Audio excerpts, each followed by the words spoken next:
I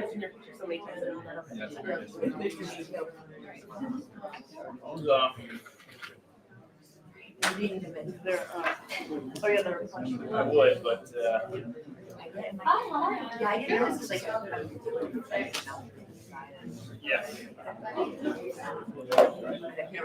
That's something we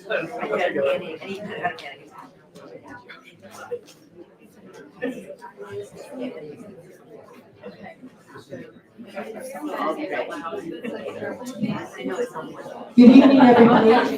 We're going to get underway. That means those candidates need to stop chatting. Everybody, hi, everybody. Welcome to the 2022 candidate forums. Tonight, we're doing school committee first, and then we have town council. Really appreciate all the candidates who came out, and to everybody here who's here today, and anybody who's watching. Thank you so much. These will be available for future viewing on our YouTube channel, and we'll have links and all that going forward. I wanted to introduce myself. I'm Elizabeth McNamara, the editor of East Greenwich News.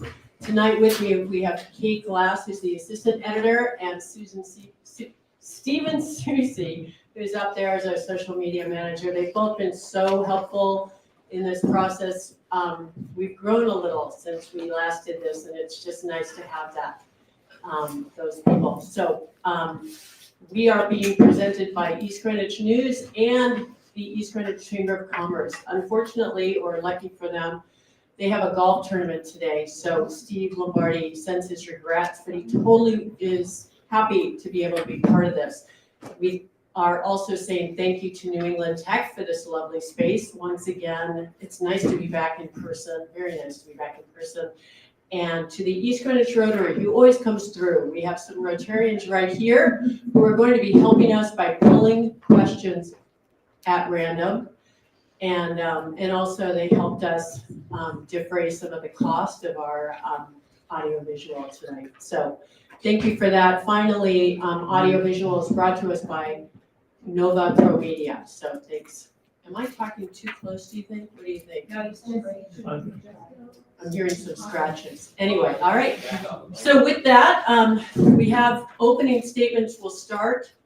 Everybody gets 2 minutes for opening statements. Then we will have at least two, we hope to have 2 rounds of questions. Every candidate will be posed a question. And if, just wondering, does that mean if other people want to chime in on those questions, they will be allowed to. I'm being told to move back a bit, so we'll hope that that works. The questions tonight were all coming from readers. Some of them have been consolidated or edited or combined so that we can get as many questions in as possible. The truth of it is, though, we're not going to get to everybody's questions, especially for school committee. We have a lot. So we thank you so much for submitting them. And I apologize in advance if we don't happen to get to your question. But perhaps we'll try to cover that in some future story. So I think that is it. Our timers tonight are Sally Miranda and Heather Larkin right down in front. They are volunteering their services. They are experienced timers. They've done this before. And we're very grateful. So we are experienced, but can you just remind us how long people have to answer a question? yes, everybody has 2 minutes for opening statements. When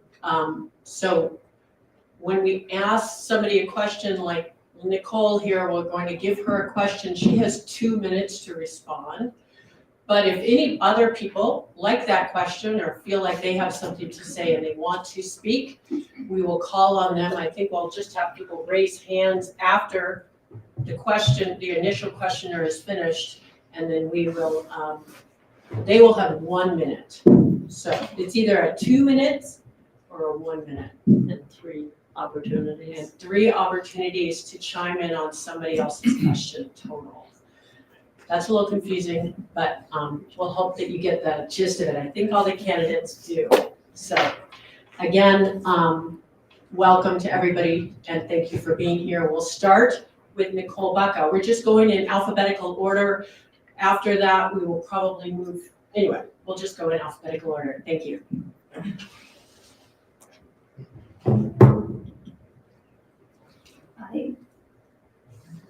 Should don't be on. think, can you hear it? Is it okay? Yeah. Okay, sorry. And I can't take it out either. Okay, so hi, I'm Nicole Bucka. I want to thank everybody who contributed to making today happen. This is really a great opportunity, especially when you're busy doing the job of being on the school committee. It doesn't leave as much time for campaigning and talking to people as you might have had the first time. So thank you to everyone, and thank you to all the folks up here too as well. I mean, some communities really struggle to get people to want to run for elected office, and we have the pleasure in this community of having a choice, 4 open spots and 7 people. So what I bring to the table is experience, expertise, and commitment. My experience is I'm a career educator, 24 years in education. While most teachers started with 1 certification, I started with 3. I'm an English teacher, English language development, which is to second language learners, I teach English, and special education, so I've taught every subject matter. I have a master's in teaching and learning, and now I currently am a consultant. I serve educators and administrators across the state in training from BridgeRI, which stands for Bridging Research, Implementation, and Data to Guide Rhode Island's Educators. I'm also an advisor for a federal center called the Progress Center, which is the federal center was created to try to help schools and districts to meet the new Supreme Court case, the Andrew case, the new standard for special education outcomes. I've also been a published contributor to supporting students struggling in math and IES practice guide.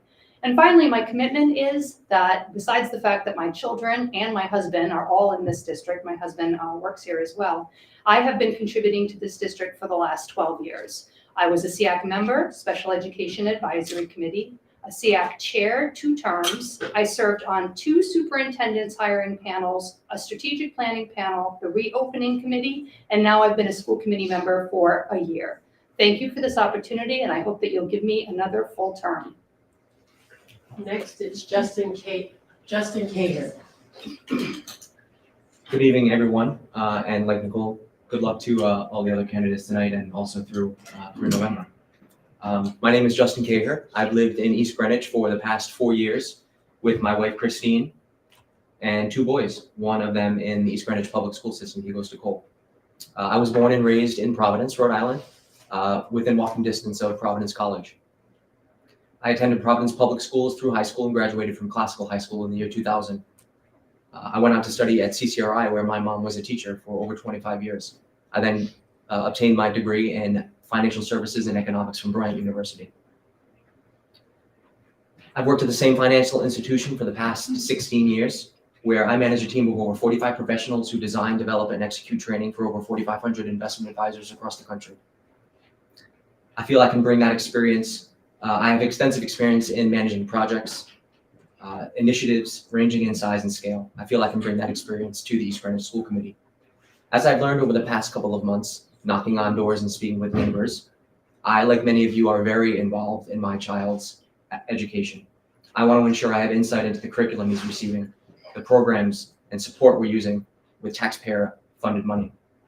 How are these programs doing? How are we measuring the success and that we're getting a positive return on investments?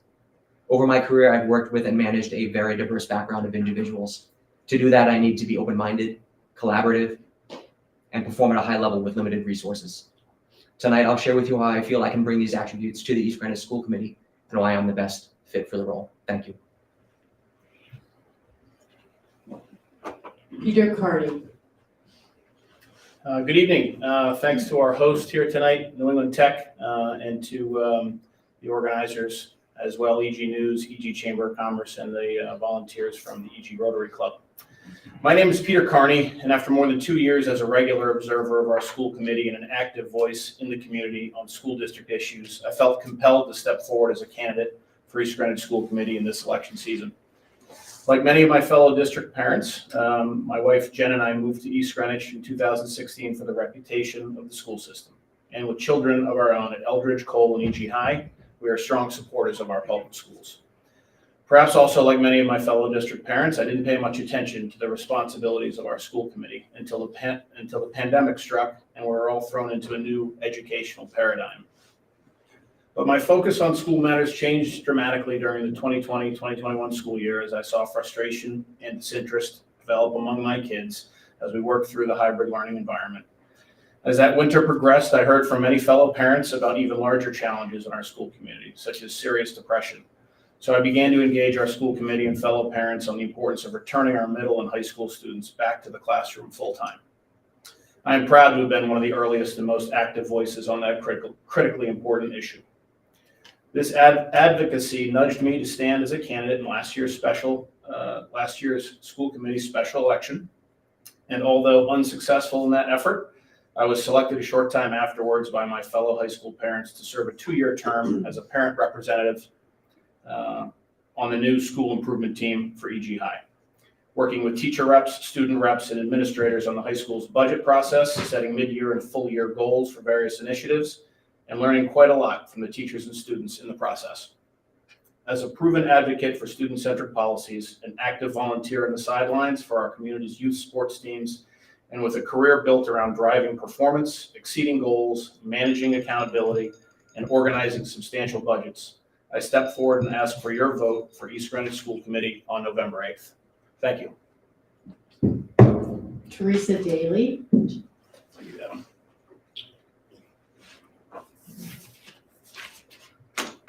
Good evening, everyone. I'd like to take this opportunity to thank Elizabeth McNamara and all the organizers of this event for the opportunity to be here. My name is Theresa Daly, and I am running for East Greenwich School Committee. When I was initially putting my thoughts together for this evening's opening statement, I started down the path of listing all of my skills, professional experiences, and knowledge that would all contribute to the efficacy of my being on the school committee. But honestly, I don't think my skill set is as important as the driving factor as to why I'm running for school committee. And that's what I'd like to briefly talk with you about today. As a parent, neighbor, and member of the East Greenwich community, the reason I'm running for school committee is because I believe we can do better. I believe our children deserve better, and future generations of East Greenwich students will, rightfully so, expect better.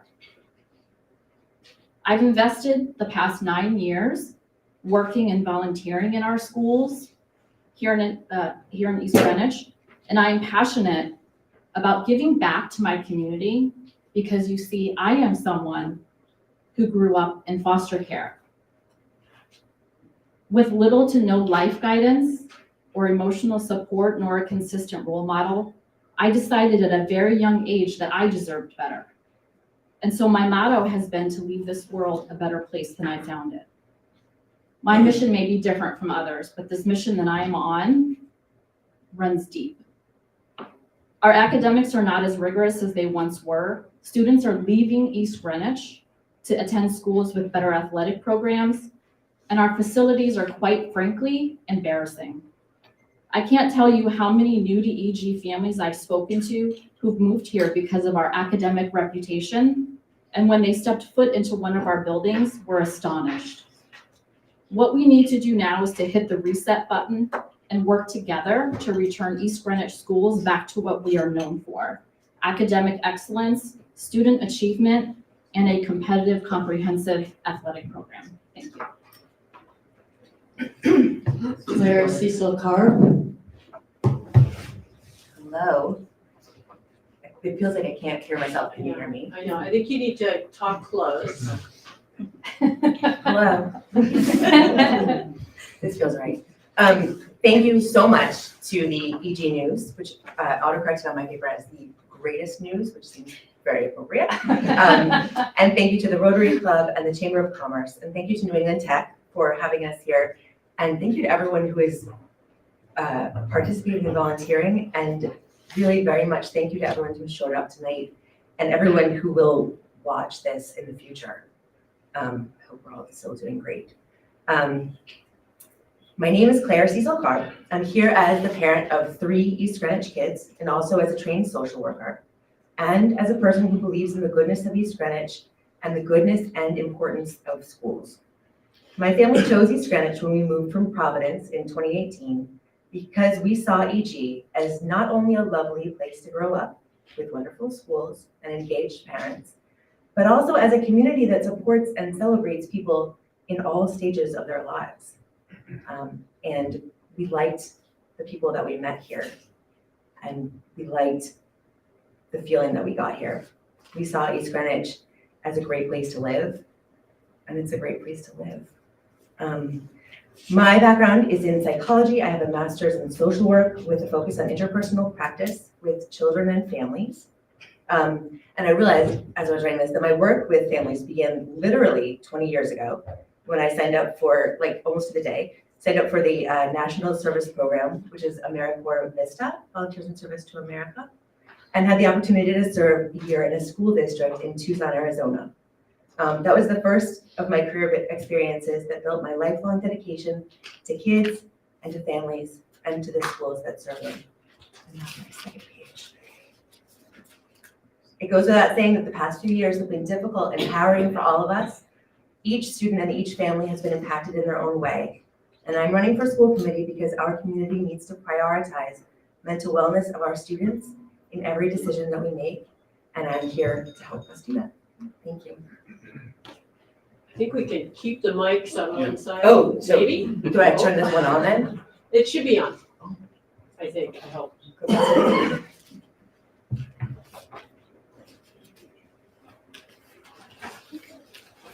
Oh, sorry, I'm sorry. Alyson Powell. Just hear myself, that's fine. Hi, everyone. I'm Alyson Powell. I just wanted to say thank you again to all of our hosts and to all of my fellow candidates up here for making it possible for us to be here. So I am an attorney by training, and I have had the privilege of serving on the East Greenwich School Committee since 2018. And I've been the vice chair now for the last year or so. And I'm here basically because I believe in public education, and I believe in our schools, and I believe that communities like ours need to invest and believe in public education, because if communities like ours don't, we're in danger of losing this most valuable gift that we give our children nationwide. And I've spent the last 4 years, working to provide that to our students and to our community. I'm proud of the work we've done over the last 4 years in an incredibly challenging environment. The pandemic has been so difficult for everyone. It was very challenging for schools, but I felt privileged to be able to be doing something all of that time, and doing something with an incredibly dedicated, amazing team that every day just showed up to try to keep our kids safely in schools and help the community. But there is still so much work we need to do. The pandemic has been a setback. As Claire mentioned, we have so many unmet needs right now with our students, and we have limited resources to do it.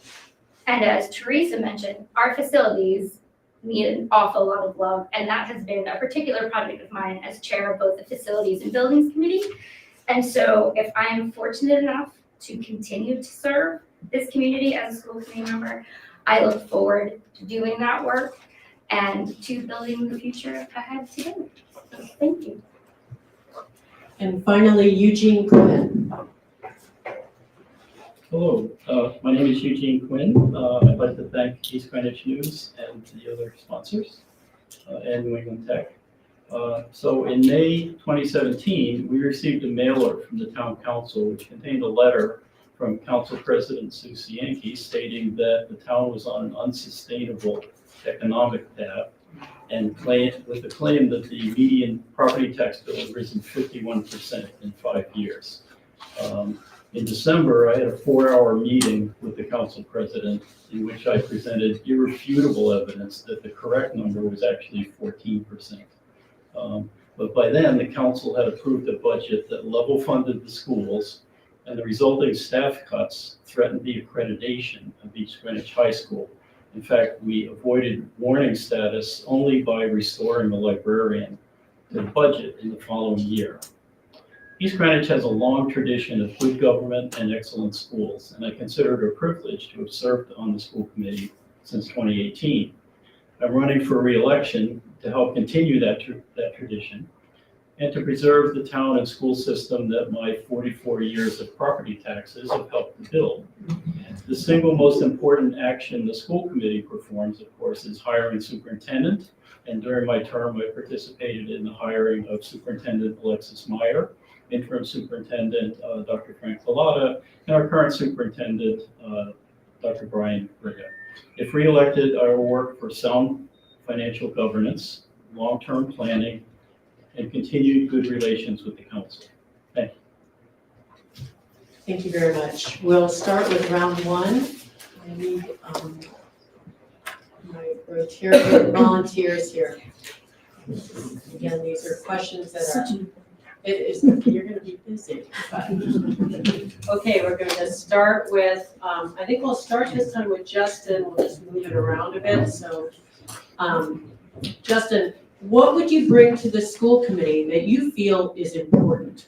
Why do you think your presence on the committee does or would enhance its efficacy and productivity?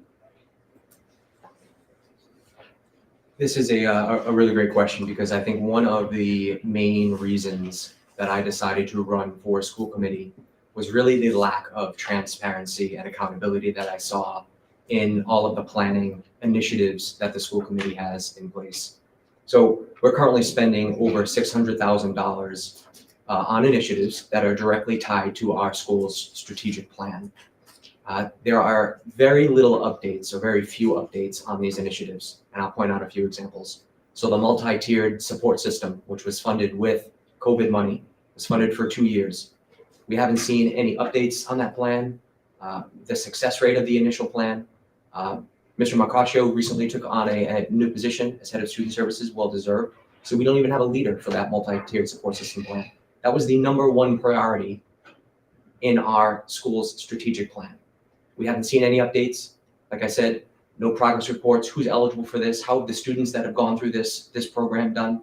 So in my work experience, like I said in my intro, I have a lot of experience with planning, making sure that we have measurements of success. Are we getting the return on investment? Are taxpayers getting the return on investment for these initiatives that we have out there?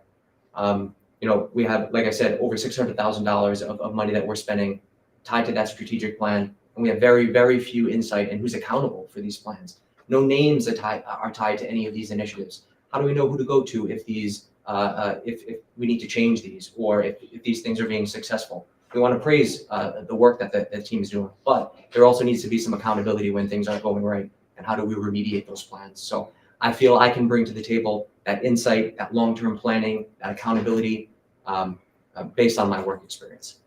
Thank you. Thank you, Justin. Would anyone else like to respond to that question? You would have 1 minute to respond if you like. You have 3 opportunities to do that.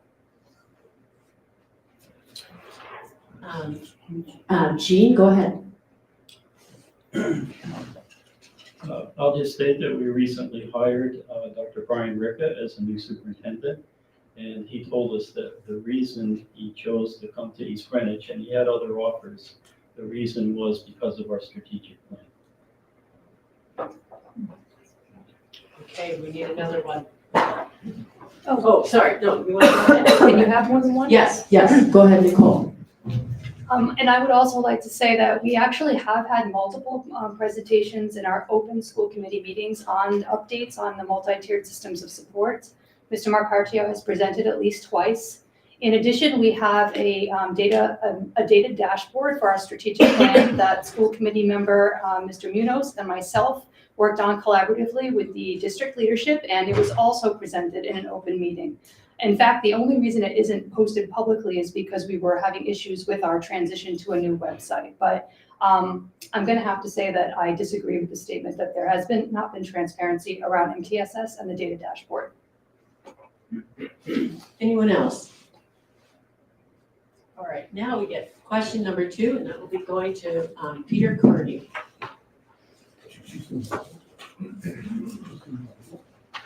How much should the school district keep in reserves? In other words, what is an adequate financial cushion, and how should the reserves be used? Good question. I think there is a specific measurable that is desired and targeted, and I think it's been a hot topic for the conversation between both the school committee and the town council, both of the last 2 years as a attendee of both of the joint budget meetings over the last couple of years. That's really been the centerpiece of that argument, whether or not to utilize some of those funds to cover some of the budget gap that the town council left open by not appropriating the entire amount that the school committee had sought, I believe. So what would be an appropriate amount? I would say there's a reason that we came to the community or the school district, or in conjunction with the town council, came to a number, a percentage that has been in place for some time. And if there's needs to change that significantly, then we should update those policies and have a debate over it. It certainly has come in handy these last couple of years, it seems. I would say, though, that it's also mindful of how we've budgeted coming into those previous years, where in the end, running and developing a budget surplus has led to some disagreements on how to use that money with the town council. So I would say if there's real strong reasoning to change that policy and expand what that target number is, then we should have that debate as a school committee, as a community, and in conjunction with the town council, who is the funding mechanism for the school committee. Okay, thank you. Would anyone else like to respond to that question? You would have 1 minute. Eugene. Thank you. So the purpose of fund balance is to kind of absorb unanticipated expenses. And if you look at our UCOA data, the standard deviation of the budget variance over the 10 years that we have data is $400,000 a year. The standard deviation of the state education aid is about $700,000 a year.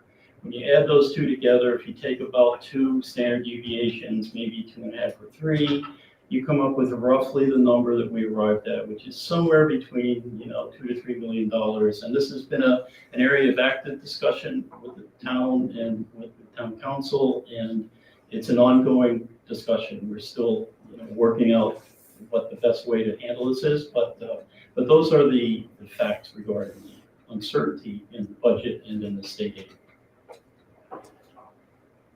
Anyone else?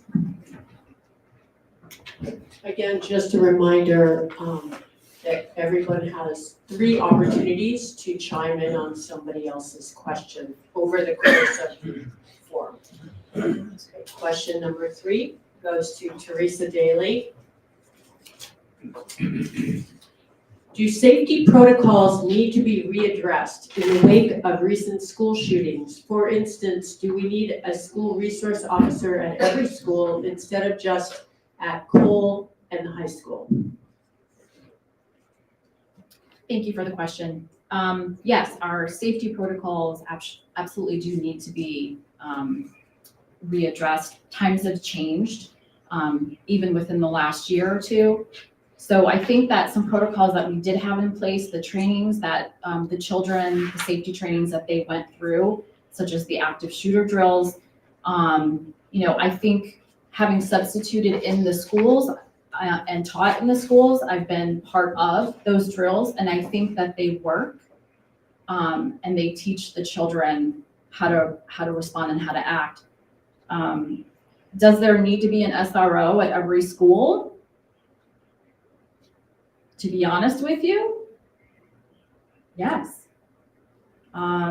We've had elementary schools across the country experience gun violence. Adolescents today may need additional support that teachers simply aren't equipped to handle, and shouldn't handle, to be quite frank. What exactly those changes are in safety protocols, I think is a big discussion to be had with administrators, the school committee, to find out where we're lacking and what resources we have to make that better. But yeah, I do think that there is definitely some improvement to be had with our safety protocols. Thank you. Would anyone else like to chime in? We'll go with Alyson first. Thank you. So to the question of SROs, I've been very involved as chair of the facilities committee with dealing with our safety protocols in all of our buildings. And while we can't discuss details about them publicly, I will say that while our SROs are incredibly valuable where they are, an additional 4 sworn officers dedicated to simply guarding our elementary schools, one, doesn't really serve the purpose of SROs, which is to create relationships with students. That would be very challenging since some of our schools, the oldest student is 8. Not sure what kind of relationship. It would be a very different sort of relationship. But more importantly, the expense of 4 sworn officers to provide a service that research has not shown to be a deterrent to anyone entering a building, intent on committing violence. Those resources could be better spent on many other things, including all of the layered strategies that we're already using to harden the buildings. Within the last year, the Rhode Island Police Chiefs Association has put out basic school safety protocols. We began my term with very few of these. We now have 35 of 42. And we're continuing to invest in those physical restraints as well as more mental health supports for our students. Thank you. Nicole?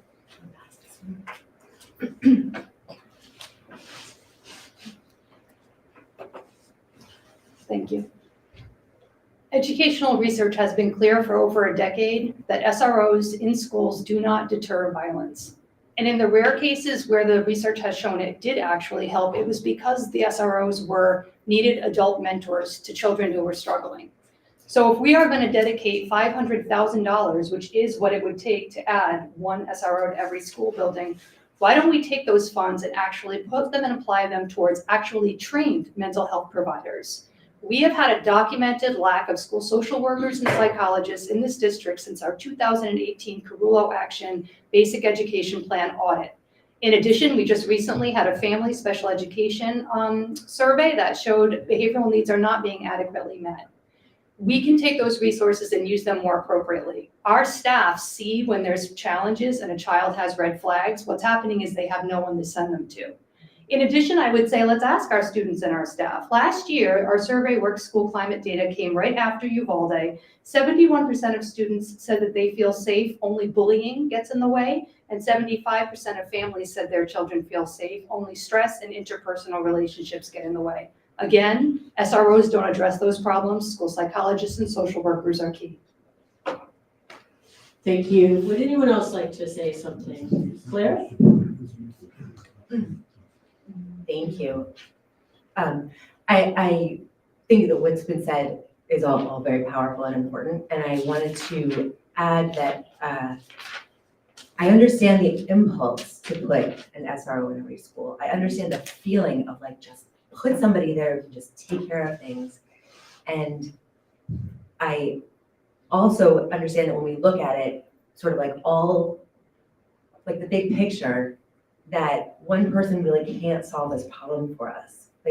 One officer in the school isn't what we need. We need a million tiny changes. We need more professionals. We also need better training and support for the people who are there. And we need to be able to communicate with each other and tap into each other early on so that we can make sure that children don't get to the point where the school resource officer has to be like a police officer in the school, that we never get to that point. Thanks. Thank you. Would anyone else like to say something? All right, then I think Claire gets the next question. Thank you so much. Having an awards program. Claire, what are your thoughts on the school building master plan, including the possible decommissioning of Eldridge and potential grade alignment. That it would be, for instance, changing our current K through 2 and 3 through 5 schools. Oh my goodness, this is a really important one, right? And one that has so many different components. I'm not gonna hold this like a jazz singer. That feels inappropriate. This is incredibly important, and it is so multi-tiered and multi-layered. And I have learned so much, I will say, from Alyson, generously showing me the work that the committee has already done in terms of figuring out how to arrange the schools and what the schools need. It was shocking to me to find out how much disarray our school physical buildings are in. Frankly, I think for all of us who think of our schools as being one of our top priorities, the buildings are not reflective of that. So what do we do about that? Obviously, we have a lot of different options, and the options of just getting us to the sort of bare minimum place where we need to be, it sounds really expensive. And the option of rearranging the entire district is really emotional for a lot of people. And so my long answer and my short answer is that this is an ongoing thing. I am not the person to tell you what should happen. I am the person to say that I think that our school buildings need improvement, and I think we need to invest in our schools. Most importantly, I think we need to gather as many thoughts and as many ideas as possible, and the school committee needs to be given a voice to show all of the research and all of the work that they've done. I'm almost embarrassed to be answering this question because I'm really the least sort of expert on it, but this needs to be a collaborative process, and it's an ongoing process. And there are a lot of options, and basically I think we just need to combine our minds to figure out what to do.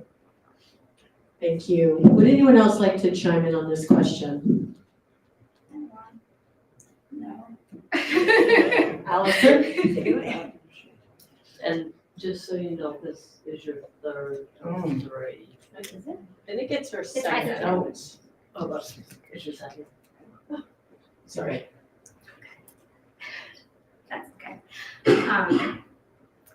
So I just wanted to reiterate some of what Claire just said, that master planning for the future of the district's facilities is both a data-driven and a community-driven process, but most importantly, it's an iterative process.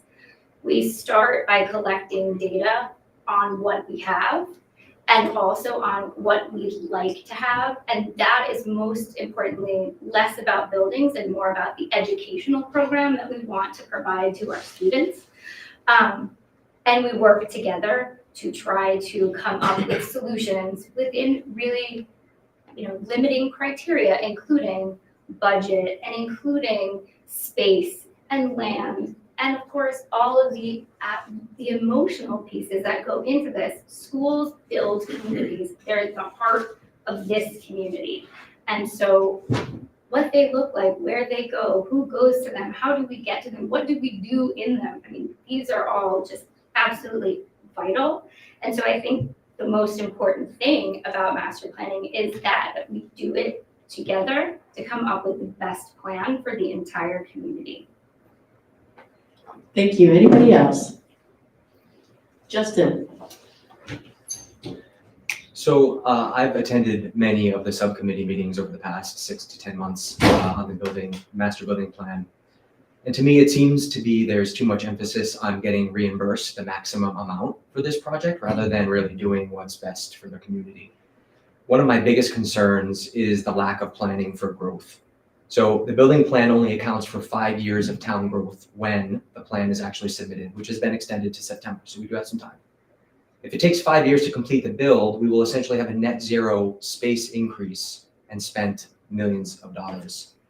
Another thing is teachers conducted a survey that was presented earlier this spring, and what stuck out to me is that over 50% of teachers ranked decrease overcrowding as the number 1 or number 3 priority in schools, which goes against the whole lack of growth for planning. So, in my opinion, I think we should have K through 5 neighborhood schools, keep siblings together longer, saves on busing, parents don't have to drive around town. And I really think we shouldn't be so close to close the book on Eldridge. I have some really good ideas on how we can expand our CTE program in Eldridge and really drive some serious revenue into the town. Thank you.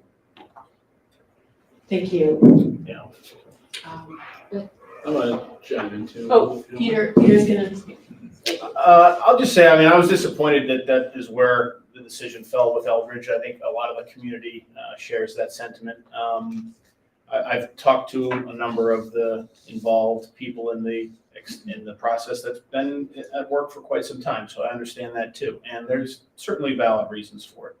But to the point Justin makes about maximizing the ride support, that I just think there's a piece of the Eldridge building that probably fills that gap when we're losing maybe 5 or 10% by not maxing out the money for what it means to the community. And the concern so many people have, I think, is that the path is not specifically clear in the wake of the building committee's decision to decommission it. And I think clearing that path would be very, very helpful in people getting much more comfortable with it. And I very much would like to be and hope to be part of that process. It's, again, a very important part of the community. I think that struck a nerve with a lot of people, and something that perhaps called for a broader engagement with the community than difficult meeting times of 10 a.m. on Tuesday mornings. So. Okay, thank you, Peter. I'm just gonna clarify.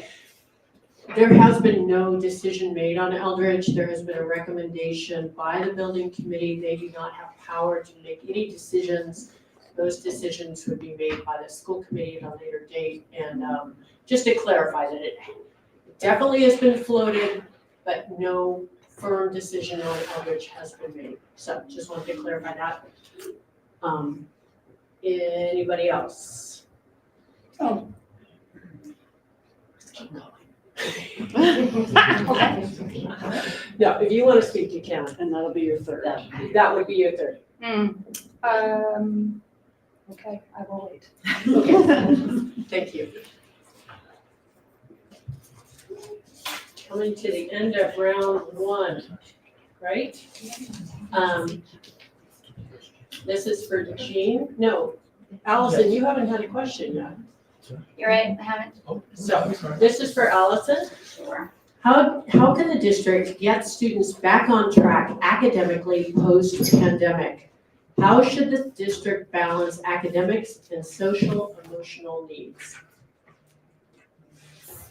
Thank you for that, actually, because I think that we have fallen into sort of a dichotomy when we talk about this, like a false choice between social emotional learning and its place in schools versus a focus on academics, because numerous studies show that they go hand in hand. If students' needs aren't being met, they can't learn. And social emotional curriculum being embedded into the broader academic curriculum has been shown to improve all kinds of educational outcomes, from test scores to graduation rates to employability post-graduation, and just numerous. So I think it's hard to know what that balance is. I think post-pandemic, I would say that right now we need to shift our focus a little bit more to the social emotional piece, because students, staff, everyone, there are so many unmet needs. Just today, I was in a meeting, talking, listening to our mental health professionals, and they were talking about how so many of our students are actually developmentally, they seem even a few years behind socially. So we have 9th graders who seem much more like 7th graders, and there are so many things that we need to do for them in order to get them into the right place for learning. And if we want to see the academic outcomes we're used to, I think right now that balance doesn't always mean the two are equal. I mean, sometimes we have to do more of one if we want to do better in the other in the long term. And so right now, I think that means post-pandemic, we need to meet students where they are. And what that means is a lot more focus on their social and emotional well-being, more resources, more adults in the building who are trained to provide this, in order to get them into a place where they can learn. So, yeah. Thank you. Would anyone else like to respond to that question? Theresa.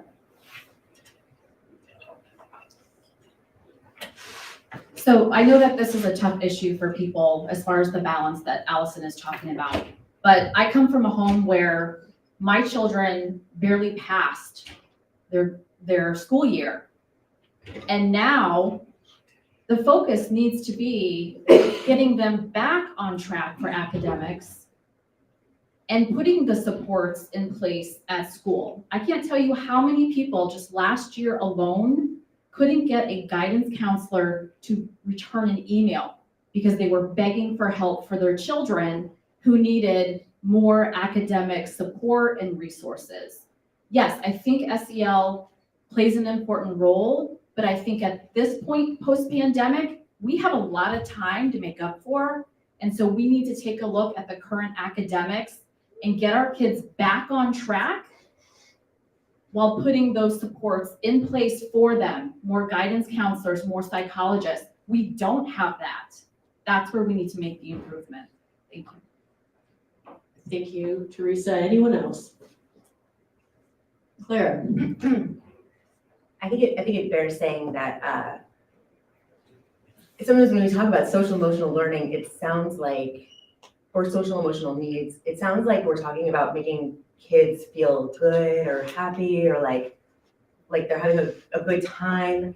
And I think that can be, and I'm certainly not saying that that's what is implied in the question, but that's something that kind of gets overlooked because we don't think about what the actual practice of social emotional learning is. And the idea would be, I think, that without stability, without emotional support, children can't do all those things. And it is incredibly stressful to be like failing. And so those things have to go together, right? Like you need the emotional support, you need the social network and the social kind of galvanizing in order to be able to have the confidence and the energy to make up for all those things. Thank you. Anyone else? All right, we're going to go on to Jean's question.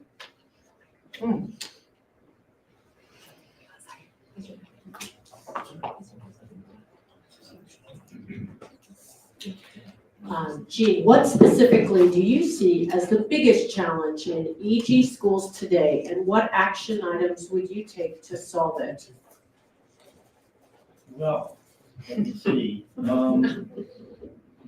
I tend to focus on kind of how do we afford the top flight level of performance in our district that we aspire to.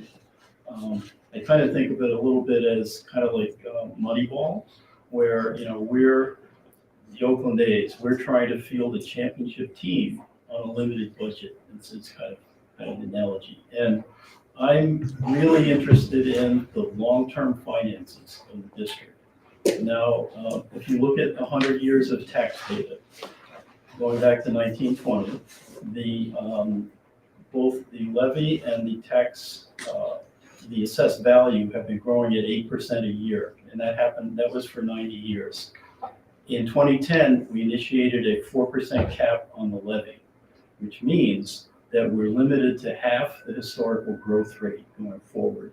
And that's what I lose sleep over at night. Like, not so much, okay, how are we gonna pay for this year, but students that entered the system, I mean, the class of 2034 is now in the schools. We need to be planning for, this system needs to be as good for them or better than it is today. Okay, thank you. Would anyone else like to respond? Justin? So I think that the greatest needs in our school today are really the plan to make up loss of learning, right? Prior to COVID to after COVID, we saw a double-digit decrease in scores within our middle and elementary school students. We saw learning loss that occurred with COVID. What are we doing to get out of it?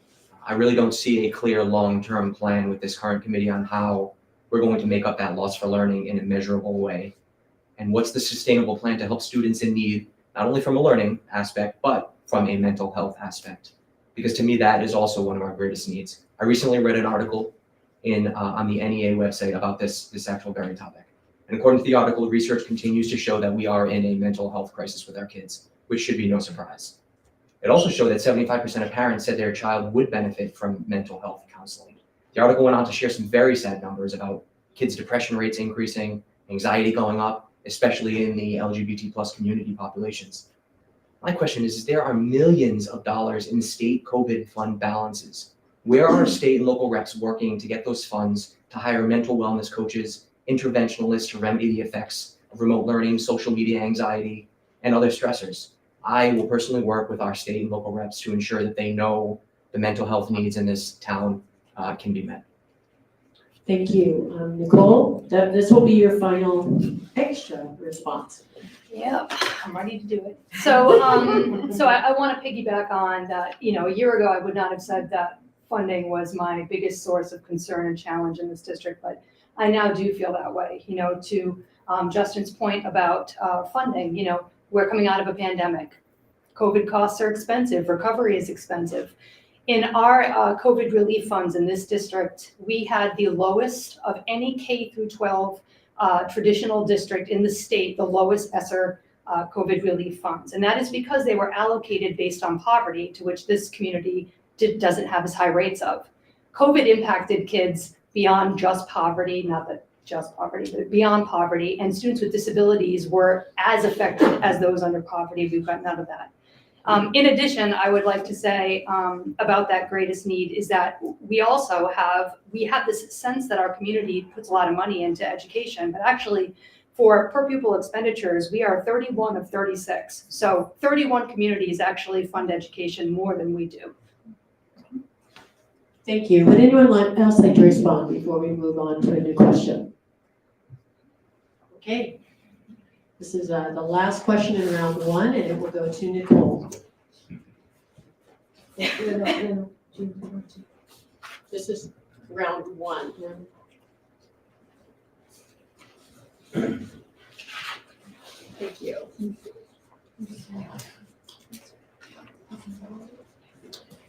Nicole, how should the school committee advocate for supporting our school system financially and ensuring the district continues to attract and retain the highest quality teachers?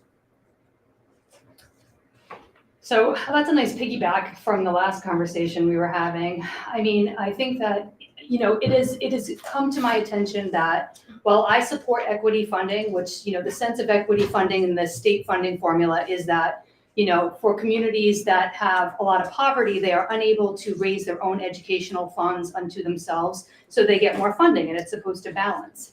But I actually am in support of that. But then when you take that, the same thinking is applied to ESSER relief funds, ding.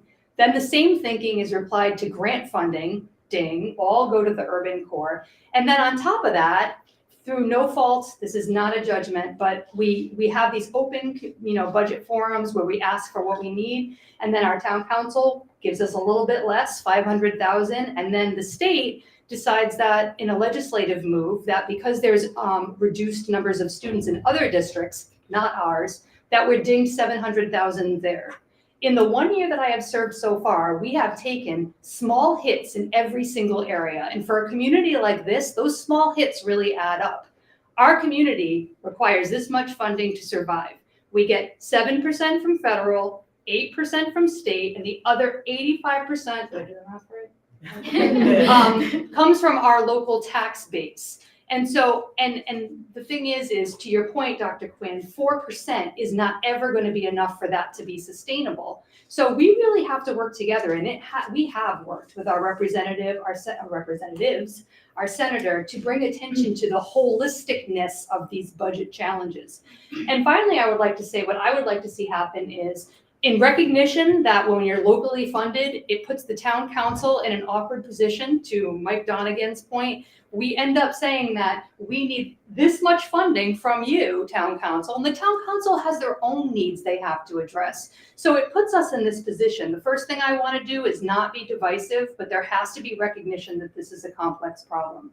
The second thing I want to do is I want to see the school funding formula, educational funding formula, include a weighted value for students with disabilities. There is no funding assured for students with disabilities in our state funding formula, and that is a problem. There's only categorical and only when there's budget money available. Thank you, Nicole. Would anyone else like to respond to that question before we move to round 2? Okay, round 2, that would be a question for Peter.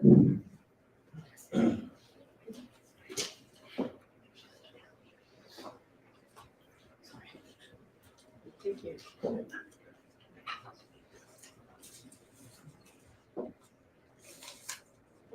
Do you have children who attend EG schools? If they are of school age and do not attend EG schools, why? I do. I have 3 children at EG schools. I have 4 children. My eldest is at Rocky Hill Country Day, a junior there. I have a sophomore at EG High, an 8th grader at Cole, and a 5th grader at Eldridge. My eldest, it was the best decision for her. Certainly someone that needed a smaller school environment. My other 3, I do not expect that at all. They probably need bigger school environments, frankly. But we're big supporters of the EG public schools. I came from a private school background, and I think there's a lot that I missed out on. A lot that I gained as well, but a lot that I missed out on. And I think the experience for my kids thus far, I'd say, particularly representing your town, and some of the events that, whether it be on the Cole team as it starts to formalize and represent your school and town, and particularly at the high school, have been really great experiences. And the size and scope of the student body that you are navigating is also a great experience compared to a much smaller school setting. So,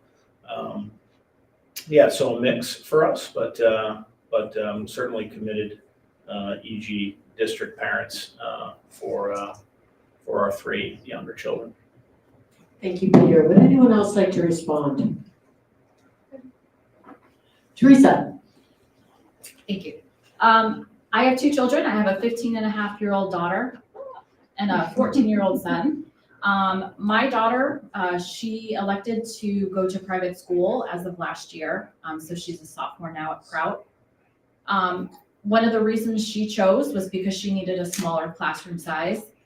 She needed supports that East Greenwich could not offer in the way of mental well-being and academic support.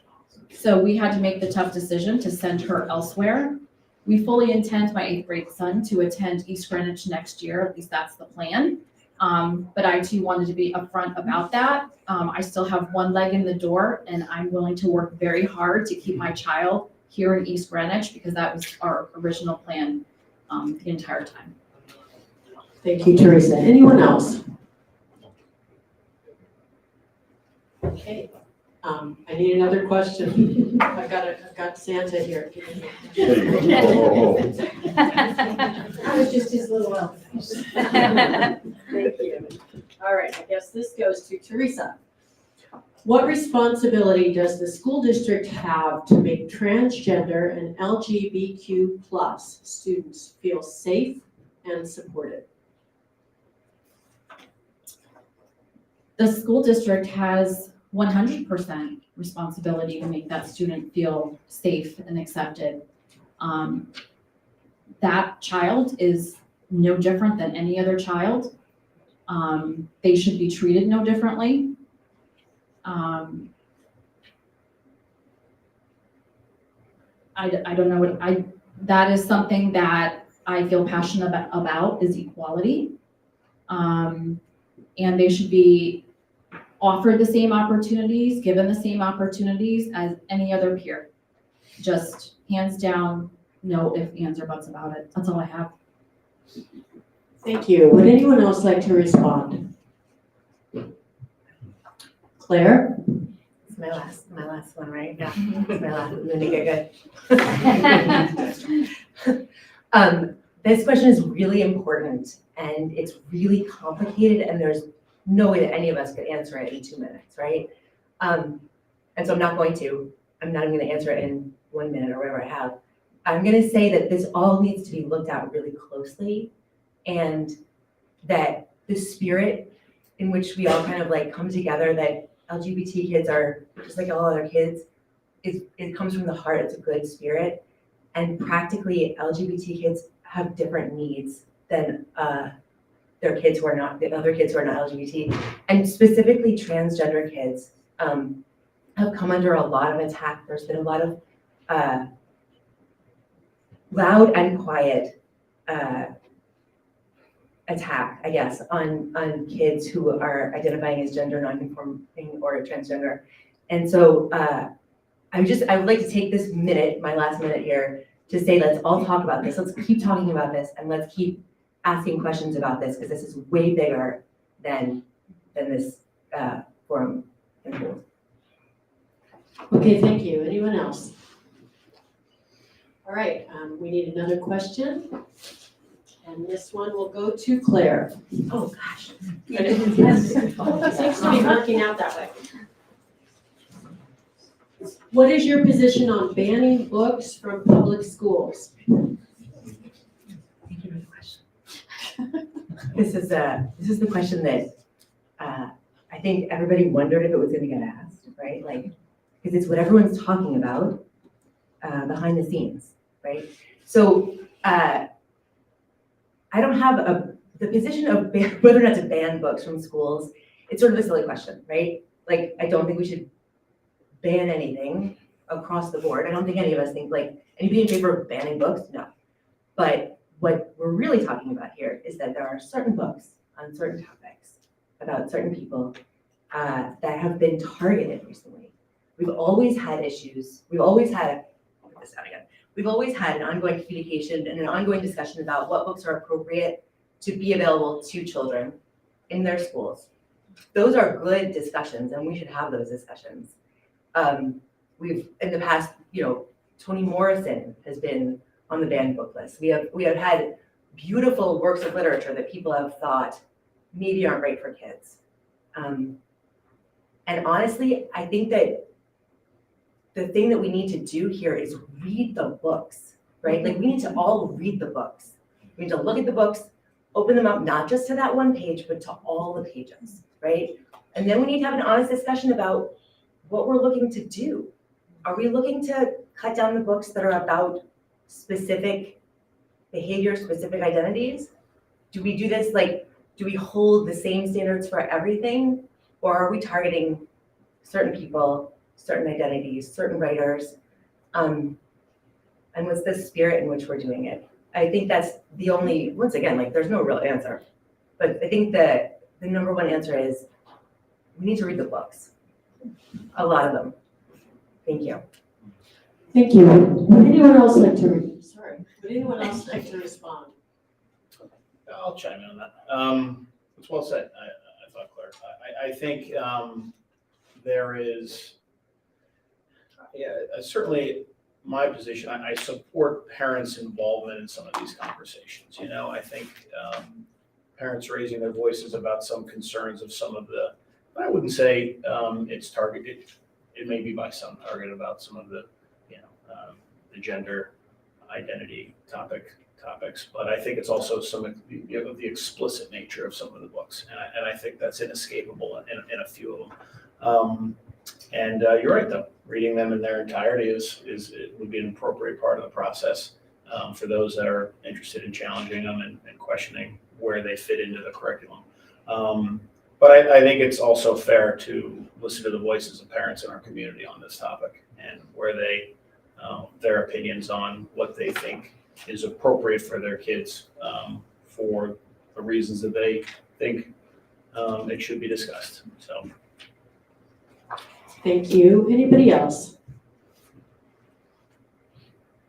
Alyson, last response. Extra response.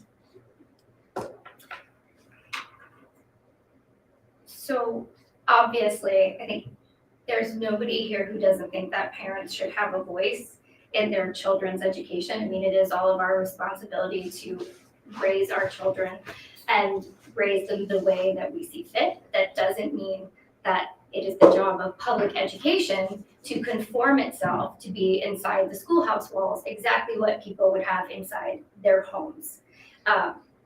Our job is to expose children to all different kinds of people and ideas and let them learn to think critically about them for themselves. So I just wanted to say to Peter's point, there have been over 2,500 book removals from public schools across 32 states between July 2021 and June 2022. And these are not random, a parent found a book in a kid's backpack and they object to something in it. These are targeted attempts at censorship, at chilling the speech of educators and undermining public education. And our professional educators and library media specialists who put together reading lists and curate collections in our public libraries in order to promote a lifelong love of learning. And I have to say this, if you don't think it's happening here, you're wrong. There have been 5 communities already where there have been book ban attempts in Rhode Island, and one of them has been successful in removing materials from public schools. So. Thank you. Anybody else? All right, we're going on to question number 4. Oh, And that's that me. is for Alyson. Yeah, you guys are all just Can't help. nice. We need one if we need another question.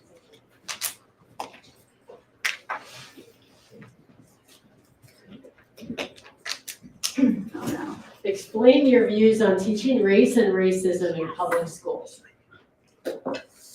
So,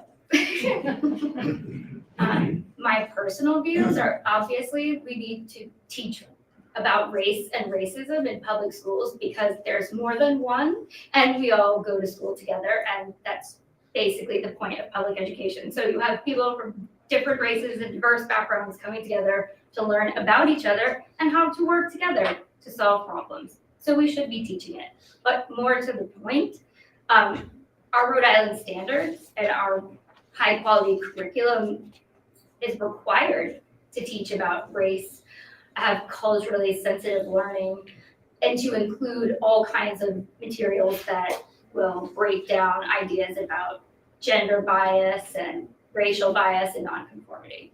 If what you're really asking me is whether or not any of our classes or any of our curriculum in East Greenwich specifically presents the United States or its history as being systemically racist, no, we do not. But we do teach about the history of racism because it's important for us to learn the truth about our past so we can talk about it and learn from it together. Thank you. Would anyone else like to have a go at that question? Okay, the next question is for Eugene.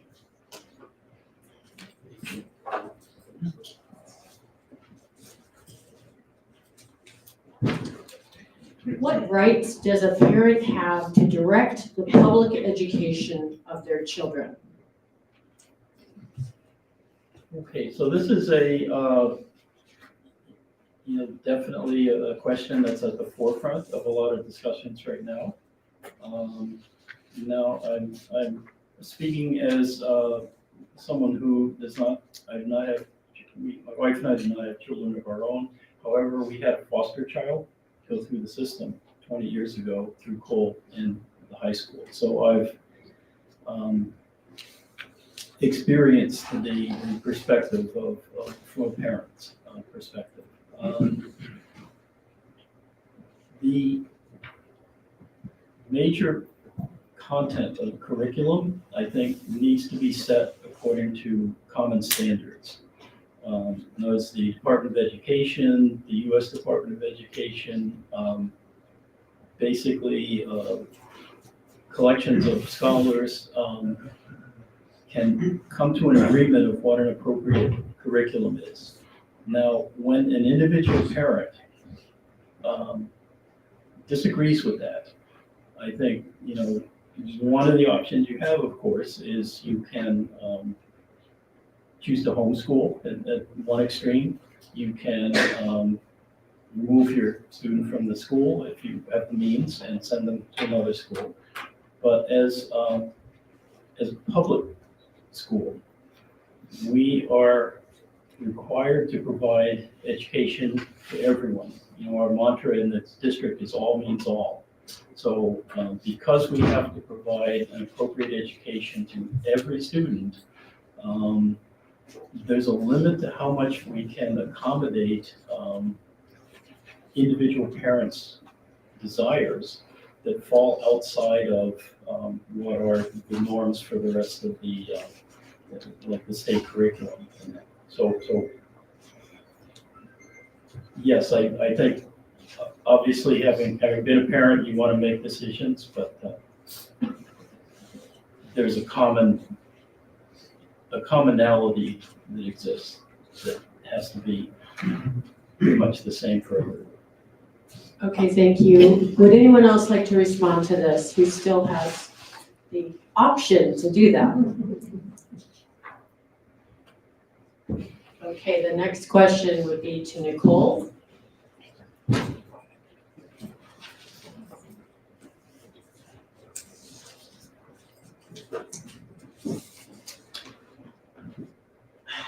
Tailor-made for you. What do you hope to see come out of the special education audit? World peace.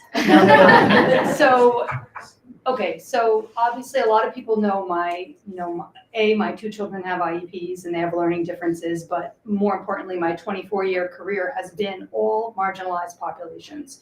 Students who are new to the country, second language learners, special education. So it's a passion that transcends my children. But the special education family survey was intended to ask families, because family feedback does matter to us. It's just not every individual person as their own entity, but in a holisticness, to ask special education families how we are doing in two major buckets. One is compliance, because part of the job of a special education committee is to make sure we're following the law. And there is no subset of students that has more legal protections than students with disabilities. So first we checked on compliance, and second we checked on the strategic plan, because compliance is the bare minimum. The strategic plan is the vision that we have for all means all, and we needed to make sure we're accomplishing that for all. So the survey gave us 4 areas of focus so that we could identify what the parents say that we are the weakest in, to then seek an audit, some sort of deeper dive to actually inform the metrics for our growth in this area, and as well as our action plans moving forward over the next year or two. And the next part of our audit is actually going to the staff, because who knows the problem best than the people closest to the problem? So we went first with families, next with staff, and then we're going to have professionals come in and give us guidance. That guidance will be given to our brand new director, Mr. Marcaccio, to enact over the next few years. Because I have a saying in school committee, pay now or pay later. If you do not invest in solid programming for students with disabilities, because of those legal protections, you will be paying in lawyers and liability later. So it's just, A, it's ethically wrong, but B, it's not a good financial decision either. Okay, thank you. Would anyone else like to respond?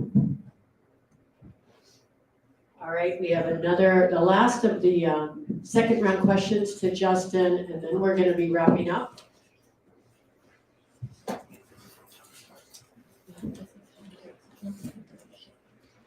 What is your opinion on class sizes? For instance, a 5th grade class can have up to 27 students of different abilities. Would you advocate smaller class sizes, even if it meant higher taxes? So this is a good question, and I do know that I feel the teacher's contract has a maximum class size. Maybe overstepping my boundaries here, but I believe it's 30 from what I read. I do believe that smaller class sizes are more beneficial. In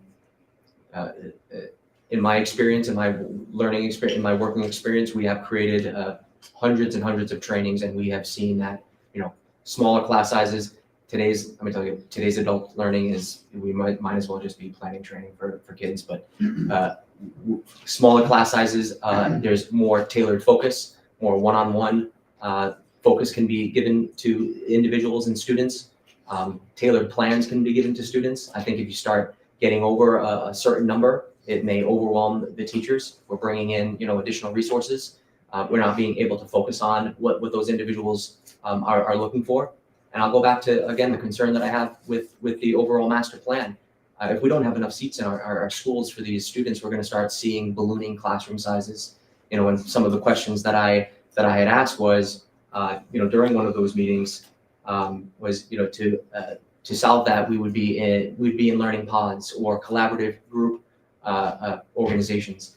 From teachers that I've spoken with, more is not better. They do like that intimate class size, being able to work directly one-on-one with students. So I do feel that keeping class sizes to a manageable level is worth it. Thank you. Would anyone else like to chime in? We are running a little behind. I kind of thought we would, but, so Gene, go ahead. Okay, it's my third try, so use it or lose it, right? From my own teaching experience, the first class I ever taught was a pre-calculus course with 35 angry students. And towards the end of my career, I just retired from a career as a math professor at Salomon College. I was in the math, data science faculties, and I was co-director of the actuarial mathematics program. I mostly taught higher level courses for math majors, and sometimes I would have as few as 4 students in a class. I rarely had more than 10, and boy, it was great. I mean, what a difference. So absolutely, class sizes make a huge difference. Thank you. Anybody else? Otherwise, we will start closing statements, and I believe we'll start with Theresa. Elizabeth, how long for closing? Closing statements, 2 minutes, up to 2 minutes. You do not have to use all 2. 2 minutes, you said? Yes. So to each of us, public education and its role in society means something slightly different. If I asked you to define the purpose of public education, you might say public education should prepare students with skills for the future. I might answer that public education should teach students to think critically and how to problem solve. Aren't we both right? Despite different careers, political parties, and walks of life, there are many commonalities in what we see as the purpose of public education. So perhaps it is with these commonalities that we should ultimately be piecing together our educational objectives here in East Greenwich. If we start with the commonalities that we all agree education must serve, perhaps we can then move forward to develop a plan of evolution and even renovation. As a member of the school committee, my purpose would be to create district guidance and policies that ensure our students are receiving an unmatched educational experience and one that embodies the commonalities within our community. I would collaborate on a budget that is sufficient and sustainable and invests in our students, facilities, curriculum, professional development of our teachers, and athletic programs. We, meaning all of us, have more in common than we have differences. So it's imperative that our school committee have two-way conversations with the constituency it serves in order to understand concerns, discover issues and opinions, and problem solve on improvements. I am a diligent hard worker, and I'm not afraid to make tough decisions when it comes to the education, equality, and well-being of our students. With your support, we can make East Greenwich schools better and rebuild our fractured community based on our commonalities, not our differences. Thank you for your time and consideration. Claire? Thank you so much, and thank you to everyone who is behind the scenes here and in front of the scenes here working so that we can have this conversation. And thank you so much to the people sitting at these sort of tables, because this discussion was really civil and productive and feels right, I think, for this time in East Greenwich. That's really the thing that I that I hope to bring to the school committee and to life, I guess, is that we can have these kinds of discussions. We can talk about really tough things, and I think we should. Even when we have deep differences of opinion, we lose nothing by listening to each other. And even though we've got different letters after our names or different, like, larger pictures, we all really do have the same commitment to the students of East Greenwich. And East Greenwich really stands as a beacon, or it can stand as a beacon of public school education, and I'm very proud to be part of that. I was thinking about, I wanted to say thank you to my wife is here and my children are here. And so thank you everyone for keeping all the words appropriate. And and thank you for the opportunity to bring the students into this civic experience. My last thought is that what inspired me was my wife's email tag at the end when we first met said, if you look around and think that somebody should be doing something, it might be you. And that has haunted me for 20 years because it's true. And that's why I think each of us are sitting here, and that's why everyone is attending today, and we're doing something. So thank you so much. Alyson? So much. So I just wanted to say thank you again to everybody who made this possible, and to everybody here for participating and for running, because as Nicole started with, it's so important that people in the community stand up and are willing to serve. And so I appreciate that everybody here is. It has been my privilege to serve this community for the last 4 years through many trying times and many joyous ones as well. Superintendent Meyer would want me to say. There's so much to celebrate, there really is, but we do have an awful lot of work ahead of us. Nobody is wrong about that. And I just hope that I get to continue to be a part of it. I know I will in one way or the other, but being part of the school committee has just been such an incredible experience, just building the relationships with all of the families, with all of the staff, with all of the students, and getting to do this important work. There's almost nothing as important as our children and their education and helping them become the best people that they can be. And getting to be part of making these investments, including a once-in-a-generation investment in our school facilities that are going to be the buildings where students in East Greenwich are going to learn and grow and be part of this community for decades to come. So thank you all for being here and for letting me serve for the last 4 years, and I hope I'm fortunate enough to continue for the next 4. Thank you. Thank you. G? Thank you. So I want to again thank the organizers and thank the people in the discussion for a fabulous, civil, very thoughtful discussion. So I grew up in Western Pennsylvania. I went to an excellent public high school, and people that I never knew served on school boards and school committees and made possible the education that I received. And one of the reasons I serve is because I feel like, okay, now it's my turn, right? And I commend all the people who have stepped up to run for this very noble service. So the class of 2034 has entered the East Greenwich school system.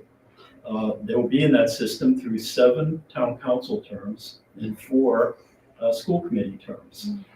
We have to ensure that the system is as good or better when they graduate than it is today.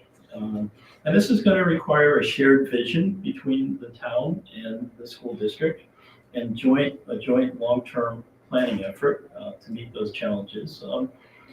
And while it's true that East Greenwich receives far less state aid than many communities, an exception to that is the very attractive incentives that the state is offering for new school construction, in some cases providing more than 50% of the funding.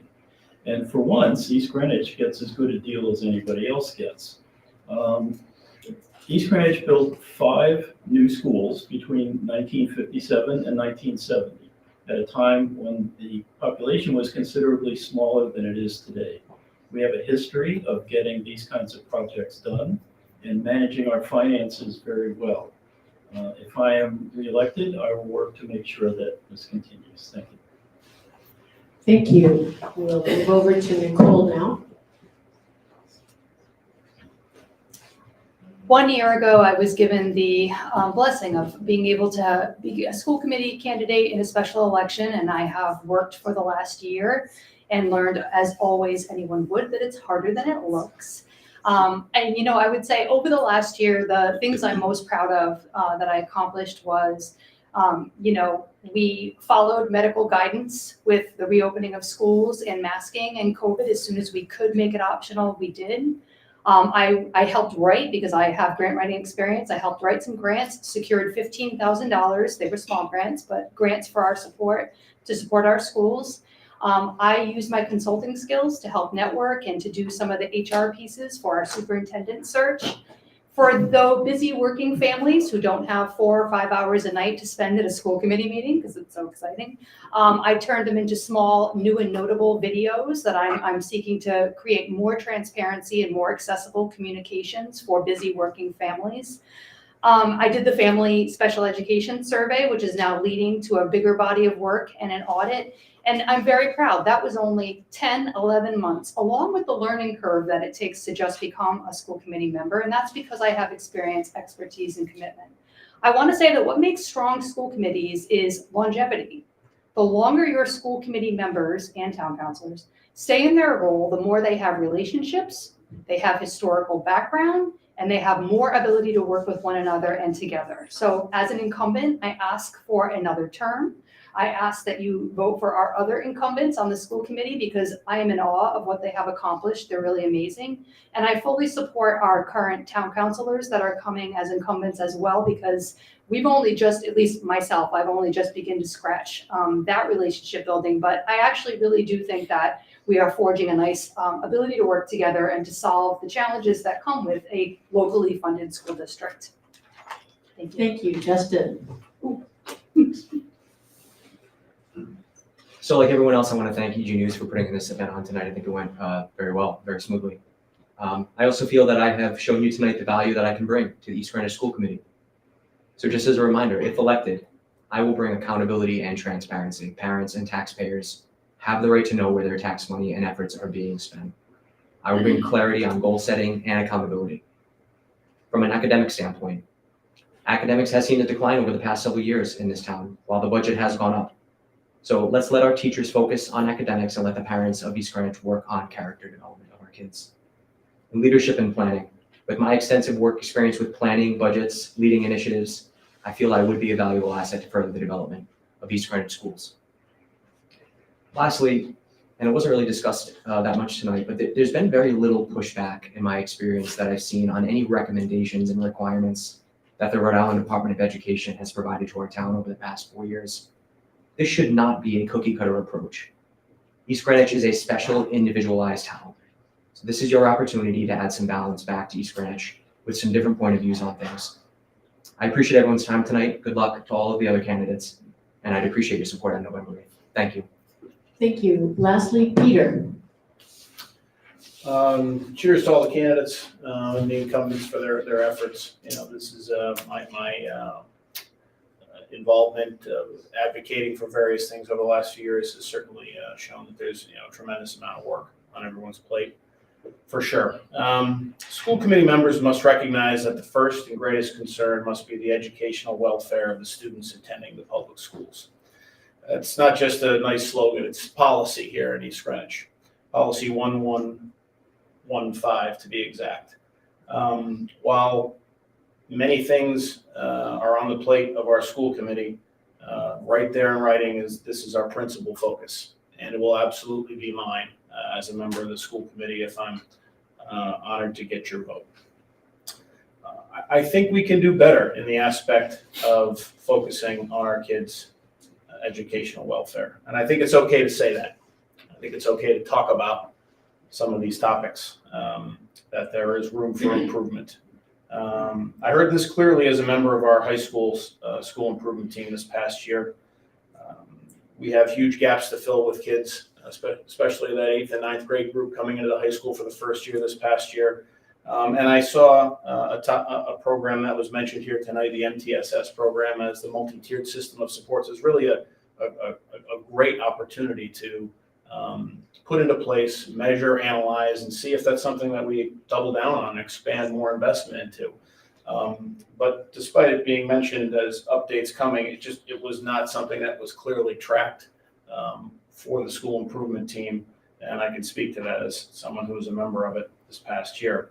And I believe that that's a key aspect of what I can bring to the table. I don't know anything other than accountability. That's been my life as a professional, as a parent, and when we're implementing strategies and initiatives, that will be my focus to make sure that we are delivering on the taxpayers' investment and that we are executing effectively for our students. My time's up. Thank you for your time and hope for your support in November. Thank you. Thank you all. I think we can give these people a round of applause.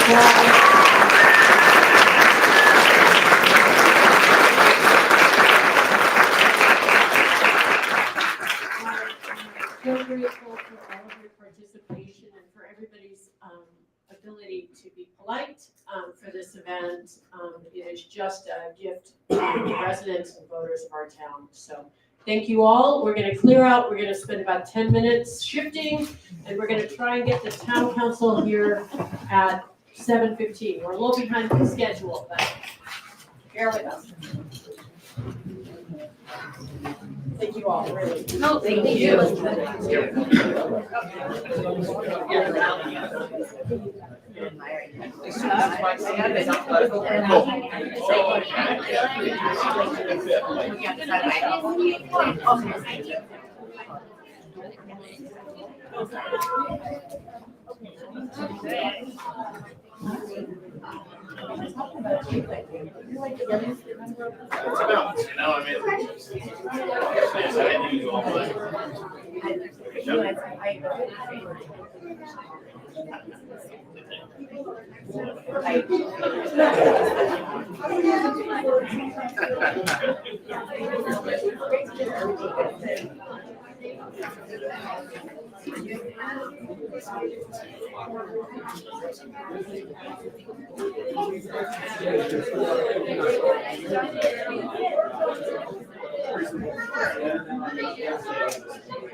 So in that same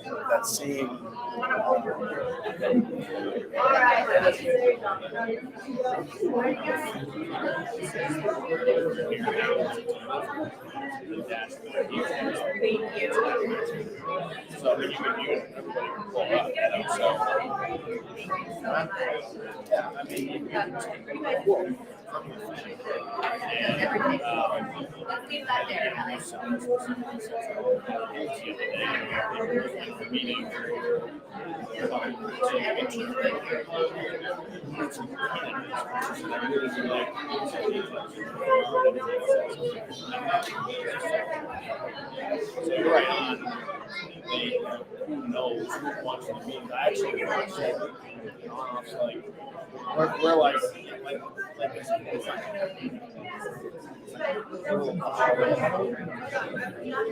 it's a nice idea, but let's just be honest. It's not.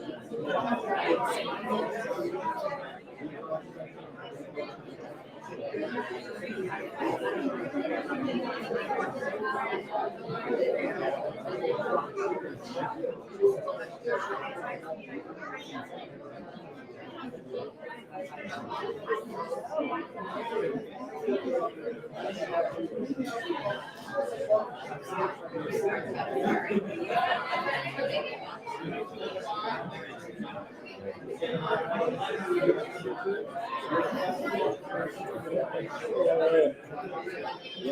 would say, probably up here. Is it, I wouldn't put it too close to them because they're probably going to like shift stuff around. I didn't hear anything over here. I mean, so it's a 2.4 playing that's in a while. So as long as like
Yes. And when we both hold up the zeros, it's No. serious business.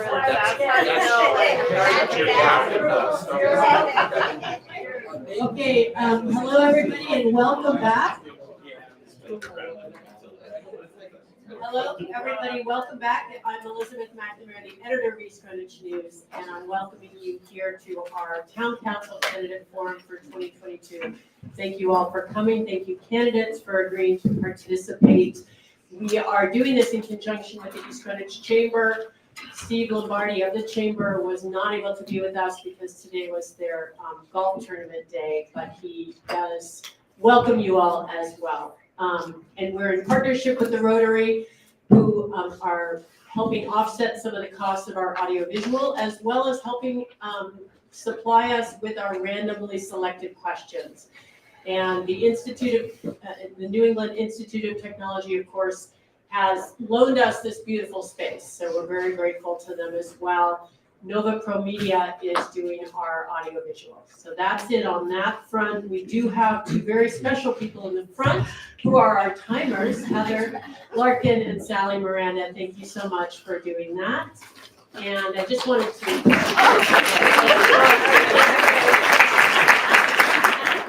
and introduce the other members of the East Greenwich News team. We have Kate Glass, right here in the front. She's our assistant editor and really wonderful partner. And then Stephen Susie is here somewhere, and he is our social media manager. It's just been a pleasure to work with both of them. So thank you. We'll get on with the show. We'll start with opening statements. Caryn Corenthal will go first. You have 2 minutes to speak. And Caryn is wearing a mask. We're hoping everybody can hear. She's got the good mic. Can you hear me? Can you hear me? Put it closer to, go ahead and, be close. Yeah. Like a singer. Okay. Yeah. Okay. Can you hear me better now? Yeah. Okay. Good evening, everybody. I'm a 27-year resident of East Greenwich and a learning disabilities teacher who, after attending every single council meeting, I decided to run for office. And I have proudly served for the last 4 years. Our budgets are readable, conservative, and average 1.02% increase, all while maintaining a high degree of services. When this council started, East Greenwich was rated 6th in taxes. Now we're 10th. I am proud that our town was the leader in the pandemic. We vaccinated over 3,500 people who wanted the vaccine. Our town staff, police, and fire went out of their way to make certain elderly and homebound people got a vaccine. We devoted a day just to vaccinating teachers.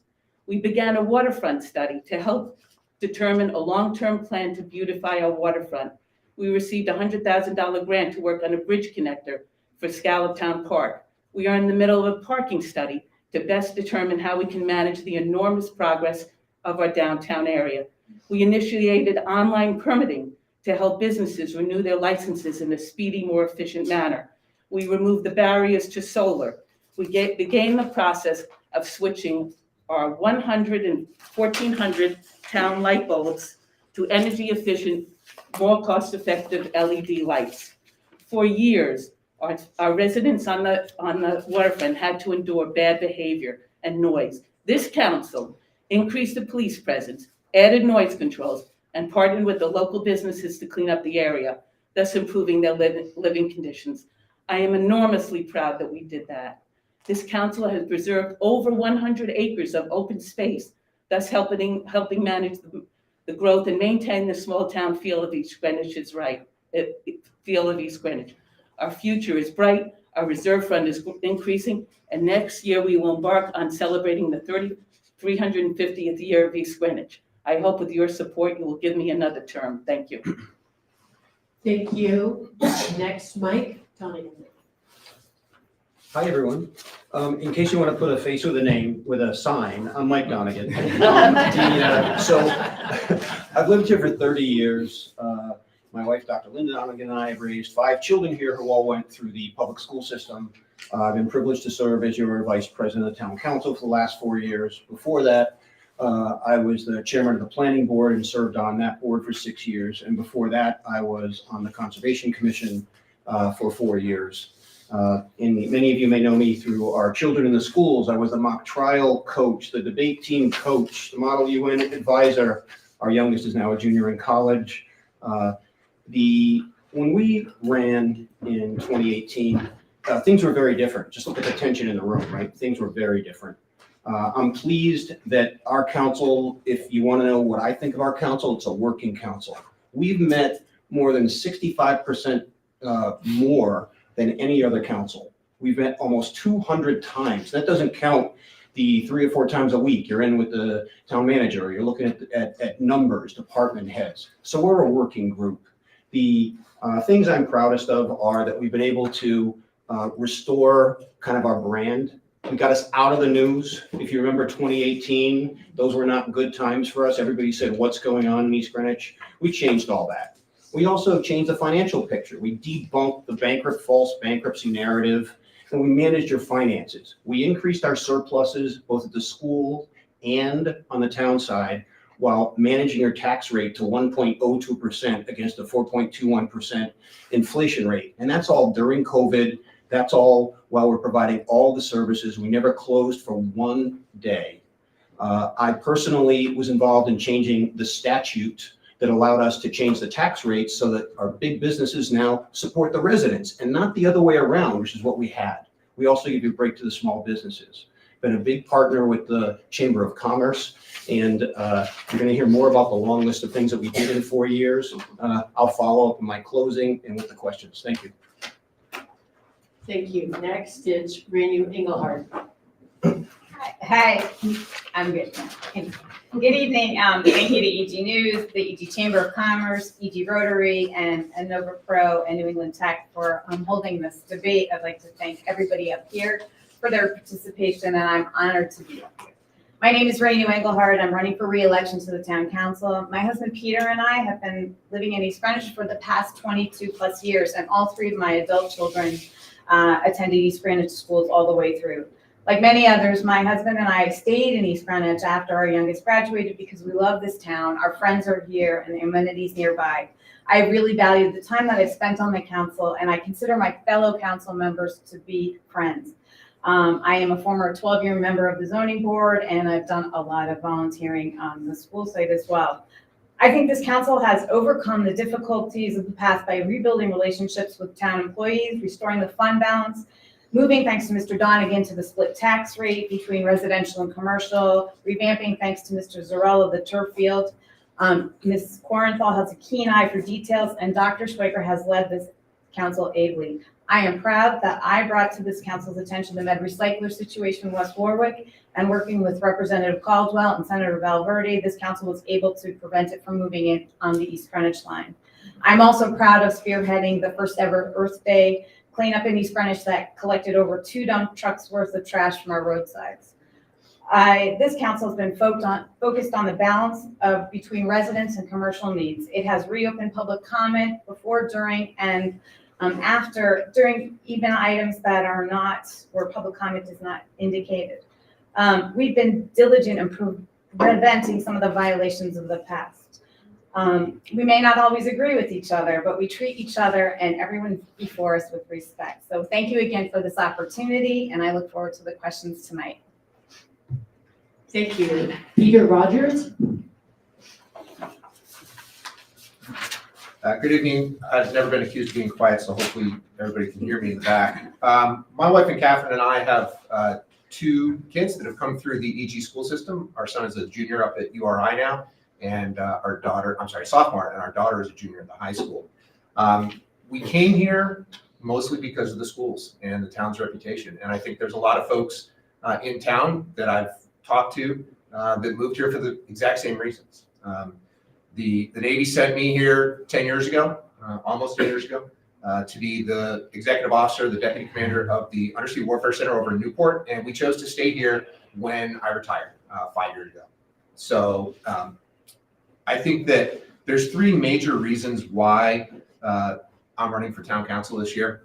The first is that I believe in improving school safety. And I think a lot of the things that we've seen over the last several months and several years shows that we need to make sure that our schools are safe. As a submarine officer, one of my responsibilities frequently was safety and security of the submarine or of the facility where I was in leadership. And so I understand, I have a security background, and so I understand what goes into assessing threats. And there is no one thing that you can do to make everything 100% safe. You need a layered approach. And I believe the school resource officers are one of those layers that we need to talk about. Another reason for running for for town council here is that right now, approximately 1/3 of the town are registered Democrats. And as you can see, all of your elected officials in the entire town are Democrats. So right now we've got all of our elected officials representing about 1/3 of the town. And so I think that bringing some balance back by electing some folks with different viewpoints is important. And finally, I think that really just providing that alternative is what we're all about, what we want to do, and to bring some new ideas to the town council. And thank you. Thank you. Mark Schwager.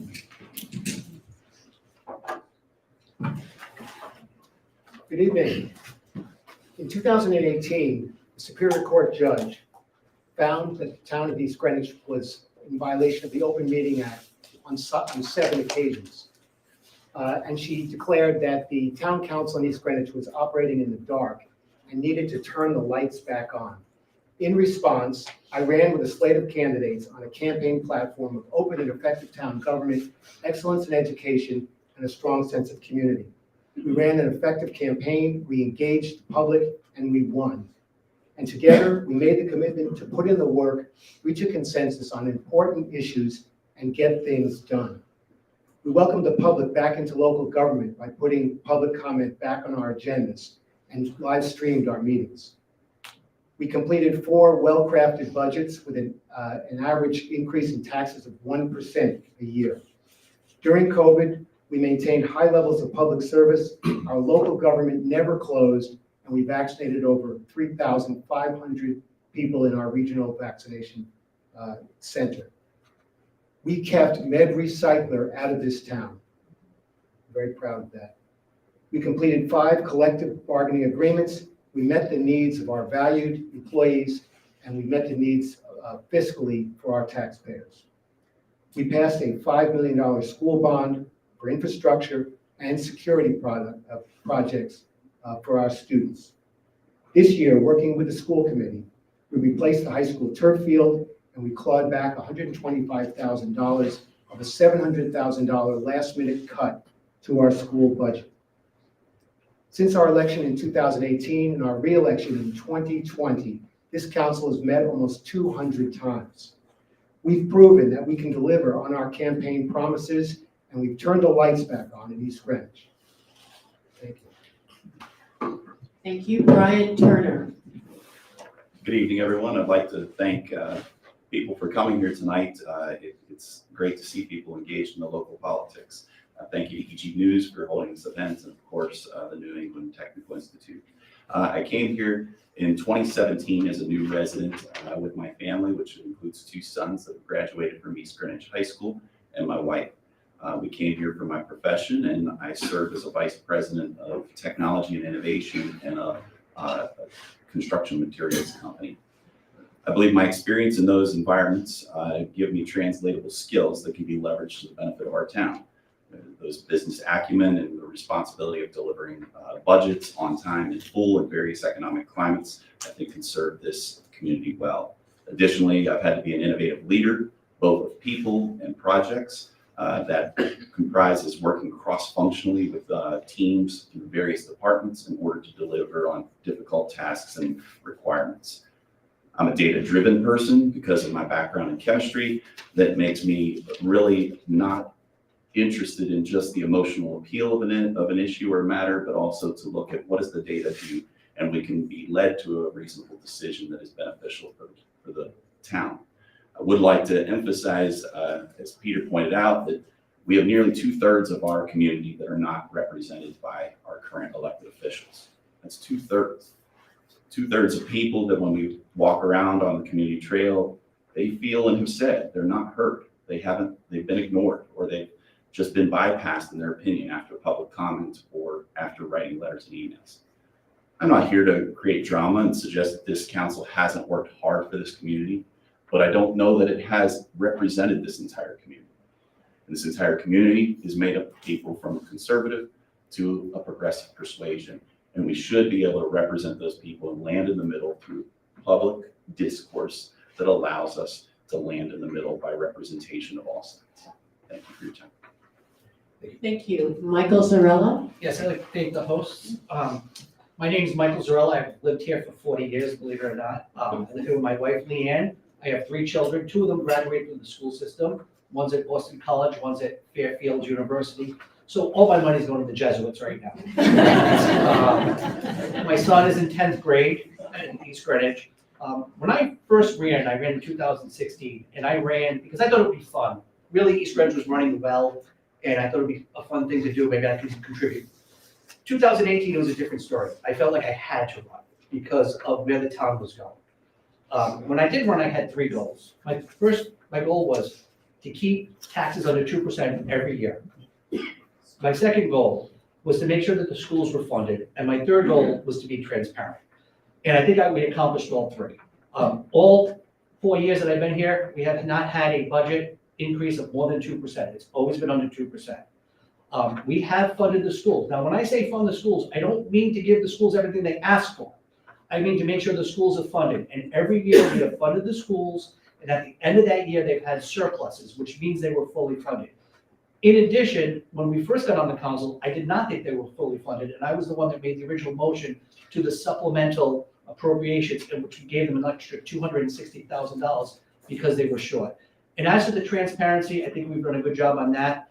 If you look at it, we have public comment before every meeting and after every meeting. So you have 2 opportunities to say what you want, and we moved all our meetings online. So now everything is online, so if you want to watch a meeting from home or ask comments from home, you could ask those questions. We've done a lot of good things while we're here. One of the most proud accomplishments is actually the town manager we hired. We hired a professional town manager who brought dignity back to this town, who's running this town very well. And I'm going to be asking you to vote for me again for another 2 years at the end of this. Thank you very much. Thank you. Now we're going to start with round 1 of questions. The first person will be Mike Donegan. We'll rotate through. Thank you.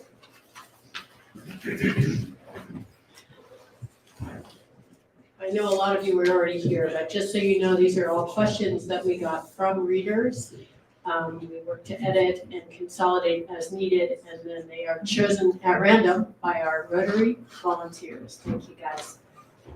So with traffic, trash, and parking concerns, how do you balance the needs of businesses to operate successfully versus the needs of residents to feel they have some control over where they live?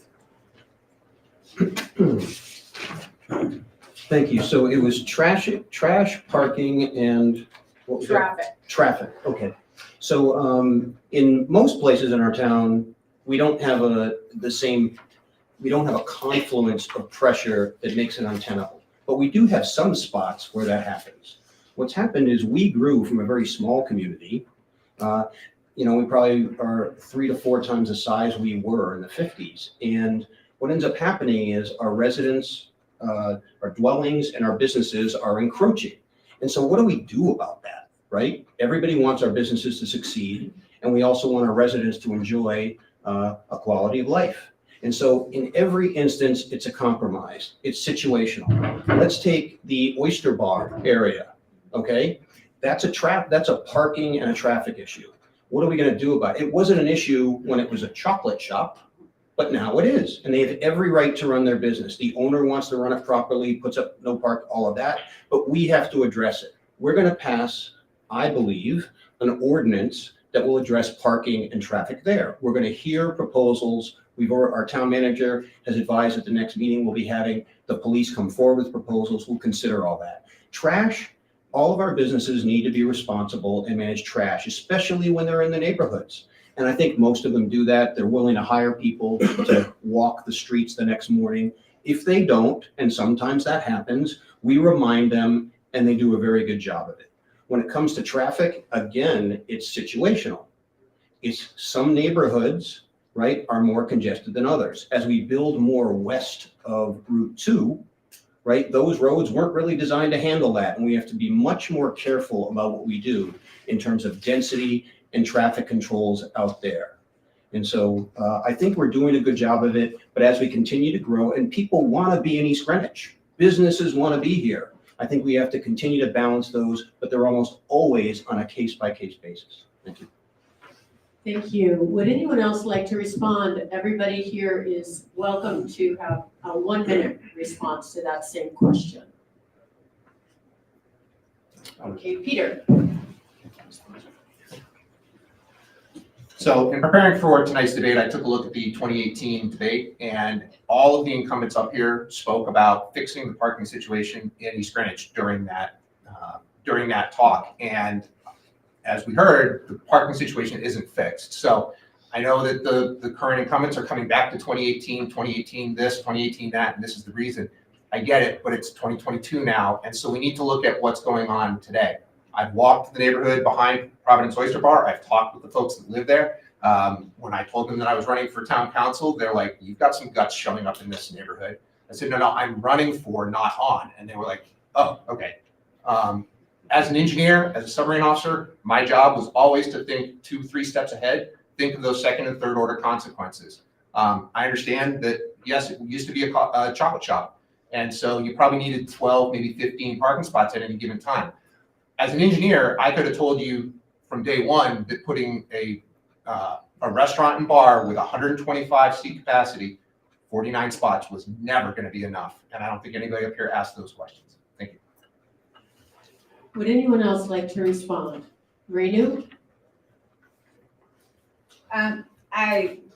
Taking Mr. Rodgers' comments into consideration, I'd like to point out that the parking study is underway. It was actually put on hold because of COVID. There was very little business at that time, so the parking study is actually underway. That is something that has been discussed in at council meetings prior to this. And I would also point out that the neighborhood behind Providence Oyster Bar, that is a process. It is not, you cannot just change those parking rules immediately. You actually have to go through a process where there'll be 3 meetings. One of them will be public comment. The neighbors are well aware. I have been keeping in touch with them. I think everybody up here has been keeping in touch with them.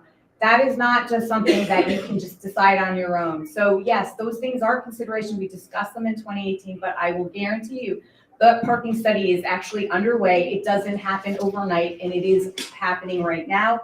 And the same thing with the Providence Oyster Bar. That actually, the first meeting will be at the end of the month. So thank you. Would anyone else like to comment on that question? Okay, we're on to question number 2, which goes to Renu.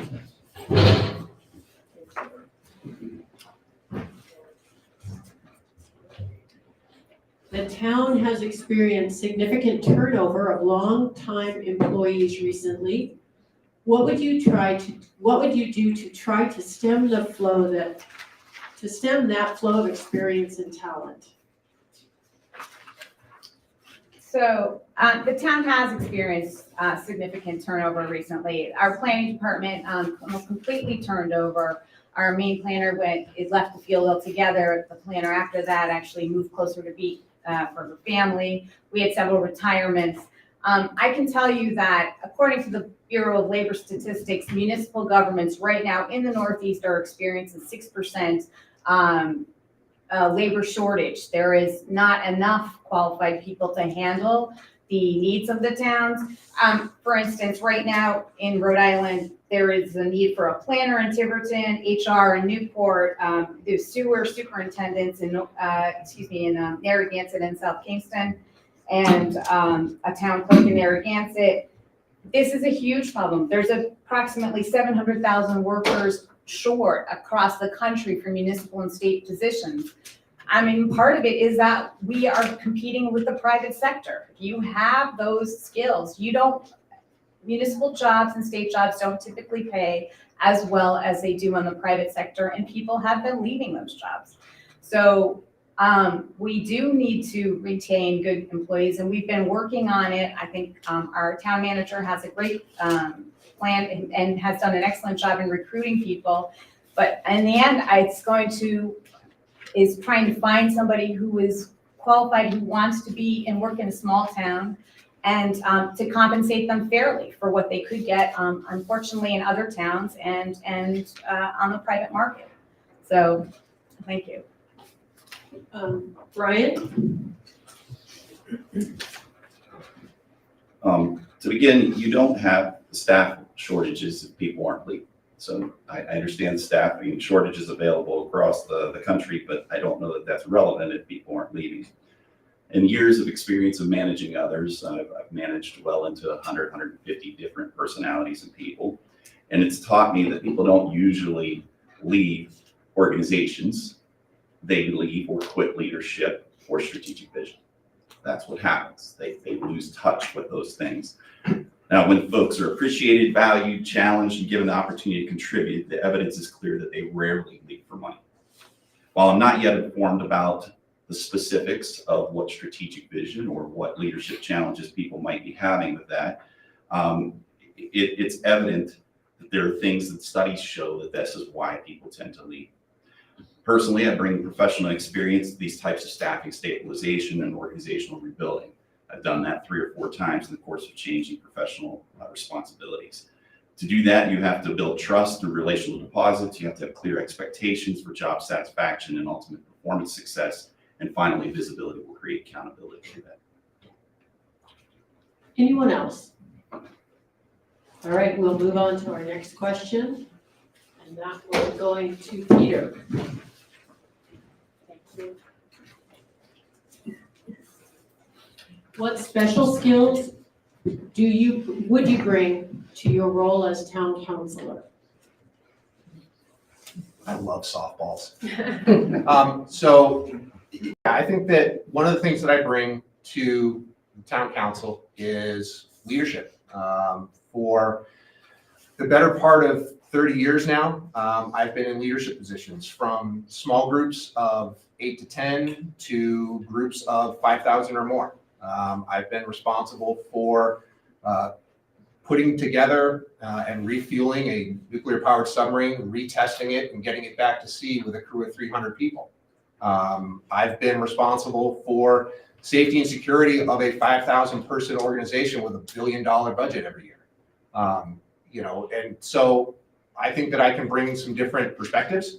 I think that I can bring some of that engineering rigor to questions. I ask a lot of questions, and I'm willing to have good, solid debates. And that's one of the great things about tonight, is that you're going to hear folks have different opinions. And when you've got, East Greenwich is not all one thing or all the other, right? We live somewhere in the middle. And so I think having a good tension in town government, where you've got folks on one side of an issue and folks on the other side of an issue, and they pull back and forth, you wind up with a good decision being made somewhere in the middle, which again is where the vast majority of our residents live. So I don't think that having all of the opinions or all of the political perspectives leaning in one direction necessarily gives us that. And I don't think the town has had that for several years. I think that everybody up here loves their town. I think that everybody up here, and as the same with the school committee folks that were up here earlier, I think that everybody loves the town, loves the kids, wants to make this place just an awesome place to bring a business, raise a family, and live your life. So I want to keep doing that, and I think that a lot of what I've done in my life has proven that. Thank you. Would anyone else like to address that question, what special skills they bring? Mark. I'd like to respond to Mr. Rodgers' comments. I'm sure he has leadership ability in certain situations, but I don't think his approach to town government is well informed. I dissent from his characterization that our town council represents 1/3 of the town of East Greenwich. I mean, that may be a good campaign line, but when you're governing, you represent all of the town of East Greenwich. When I get a call from someone asking about issues in local government, I don't say to them, excuse me a second, am I representing you? Are you one of my guys? We give service, or gals, we give service to all of the residents of the town equally. And I'm also disturbed by both Mr. Rodgers and Mr. Turner injecting partisan politics into East Greenwich town government. we have gone out of our way to keep this situation nonpartisan on the town council. And I would challenge people to show evidence of political decisions being made based on town politics. So we represent all of the town on our council. Would anyone else like to say something? Mike? Hi, just to echo Mark's comments. So when we were elected, it was with the overwhelming majority of Republicans, Democrats, and Independents. And all this, we don't want to have, somehow we have different viewpoints on how to take your trash out, how to plow your streets, because you're a Democrat, a Republican, or unaffiliated. None of that has a home in local politics. We have made this a location where we do not grandstand. All of the national rhetoric and divisive issues that we all see on national TV and you see when you're sadly looking at Facebook and Twitter, none of that is in our council. We won't let it be there. And if we're elected again, you won't hear it. I don't believe that I will disagree with either of these two on how to plow the streets or do a budget because I'm a Democrat and they're a Republican. If we disagree, it's the same disagreements we have. And I feel like setting this up as who represents whom based upon a letter next to our names is creating more of that division that has no home in East Greenwich. Thank you. Would anyone else like to comment?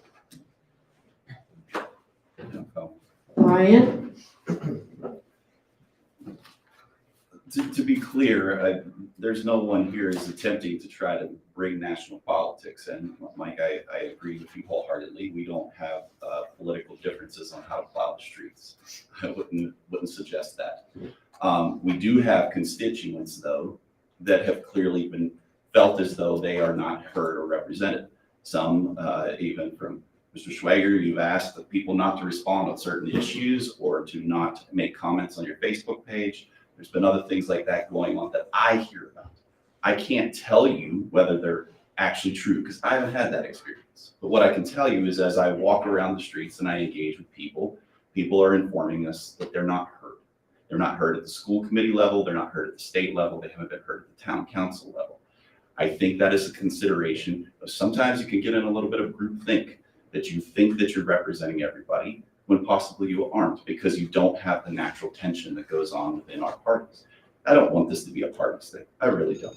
But I just want us to have representation of those people. I want to give Mark a chance to respond to that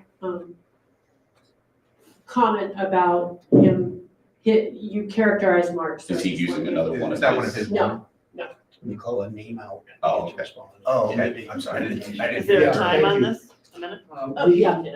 We have public comment available at the beginning and end of each of our meetings. We have an interactive live stream platform on all of our town council meetings. As far as Facebook and social media, I blocked one person on my Facebook site, one person who I actually spoke to on the phone. We had a discussion and I told him I would unblock his name from my account. So, ma'am, Okay, since thank I was called out by Dr. Schwager, does that mean I get to respond to his comment? He commented on your comment. What Okay. Mr. Turner was talking about was something we were not talking about. He brought up a social media, He characterized Mr. Schwager, Dr. Schwager's response on something else. So, no, not for that. Fair enough. Thank you. If something else comes up like that, yes. Okay.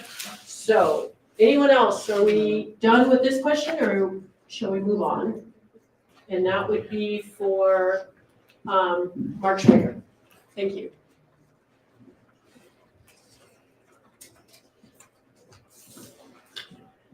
East Greenwich relies heavily on residential property taxes. Do you have any ideas to help offset that reliance? We do have a dependence on residential taxes because we get so little revenue from the state. One of the big accomplishments of our council was to shift some of the burden of residential taxes to the commercial sector. And although we do want to support our businesses, we felt that the town residents were shouldering a disproportionate amount of the tax burden. We also reconfigured our tangible taxes. That's for property that is used by the businesses. And we set it up so that most of that burden would fall on the bigger utilities and larger companies. Our rates for commercial properties are much lower than neighboring towns. We've also tried to find other sources of revenue, particularly grants and state funding. Right now, we are working on over $7.7 million of grant funding to help to support our revenues. We've raised additional revenues through our meals tax, expanding our meals tax. And so we are also looking for other ways to expand our commercial tax base as well to give the residential taxpayers more relief. Thank you. Would anyone else like to respond to that? Mike? Thank you. So 79% of all of our tax revenue on our levy comes from residents. So we only have 16% that comes from commercial and then 5% from tangible. When you try to compare communities and tax rates, give us Quonset and we can do a lot. Give us the malls in Cranston or, we don't have that option. So we are supporting the expansion. You see all of Route 2, the medical mile, right? That's all a big thing. We just even don't have that much land. But we have collected in the bank 3.1 million of grants, which a maximum allowable law tax rate raise is 2.3. So when we're getting $1 million a year and we've changed the tax rate so the big businesses are supporting us, and we're getting 20% more from New England Tech after negotiation, and we emphasize non-tax revenue, that's the way that we can do it. And it's the way we have been doing it, which is why we kept your tax increases to probably below half of what the historic rates have been. Anyone else? Okay, then we are going to Brian for question number 5 of round 1. Thank you. There are a lot of ways people are getting information these days. How can the town improve communication with residents?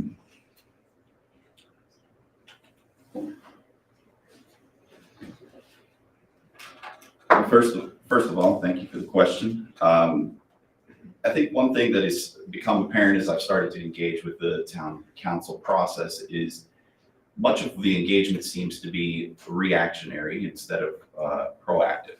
So I think that one of the improvements that could be made would be looking into particularly areas that have a specific concern to smaller subgroups of people. So when events are going on, such as the pickleball court or the Providence Oyster Bar parking, I think our town council has shown an interest and a willingness to engage those families and those people, and for that I appreciate that. One thing that I think could be improved upon, though, would be to do that ahead of some of the issues instead of responding to the public response or outcry. So trying to look at these things proactively, predictively, a little bit of what's happening, calling out that group of community, reaching out to them ahead of time and trying to engage them a little bit sooner in the process. Additionally to improving that communication, very tactical and simple, I would love to see some improvements in the town council audio-visual aid in meetings. For those who have tried to join remotely, it is incomprehensible. And maybe this is a great opportunity for us to collaborate here with New England Tech or somewhere else if we do not have those skills within our town council staff to improve that quality, but it's something that I think could be a great benefit to the town to feel engaged and involved. So I think we got to get out, we have to talk to our constituents and people that are represented, again, proactively before, ahead of time, instead of reactively. Thank you. Thank you. Would anyone else like to respond? Caryn.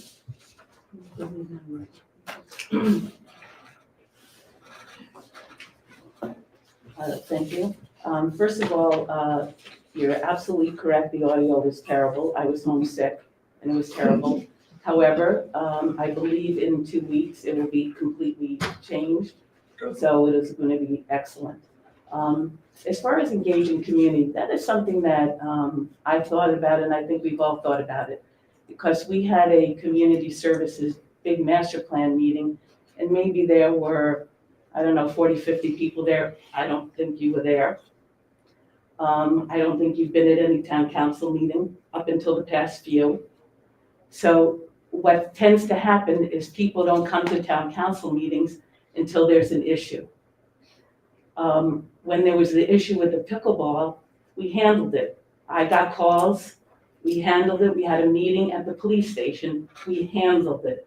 We're gonna handle the situation at the Oyster Bar. So generally speaking, our town council meetings have 0 people. So I would love for more people to come, I call them all the time. I think the fact that they're not coming means we're doing a good job, frankly. Just to give Brian a chance to respond to your characterization that he has not attended meetings. Well, you're right. As my professional career has taken me, I have been out of town for several of the meetings, so I have tried to participate remotely. And I have been at the last council meeting, as you said, and I do agree with you. There is an absenteeism of the community in the town council meetings, which is exactly supporting my point that we have to be proactive when we know that there's situations that are going to affect special interest groups, such as a community around an area that is going to be potentially affected by a change in policy or ordinance. Thank you. Anyone else want to weigh in on this question?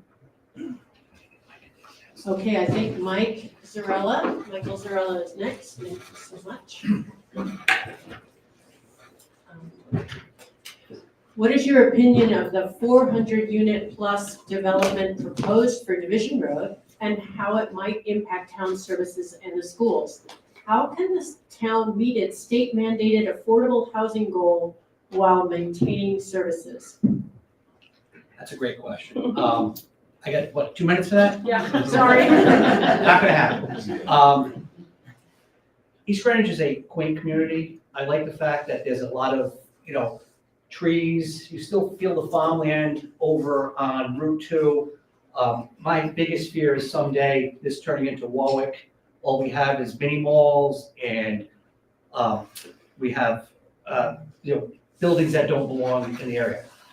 Unfortunately, there's only so much we could do because of the state law. The state law mandates that we have to have 10%.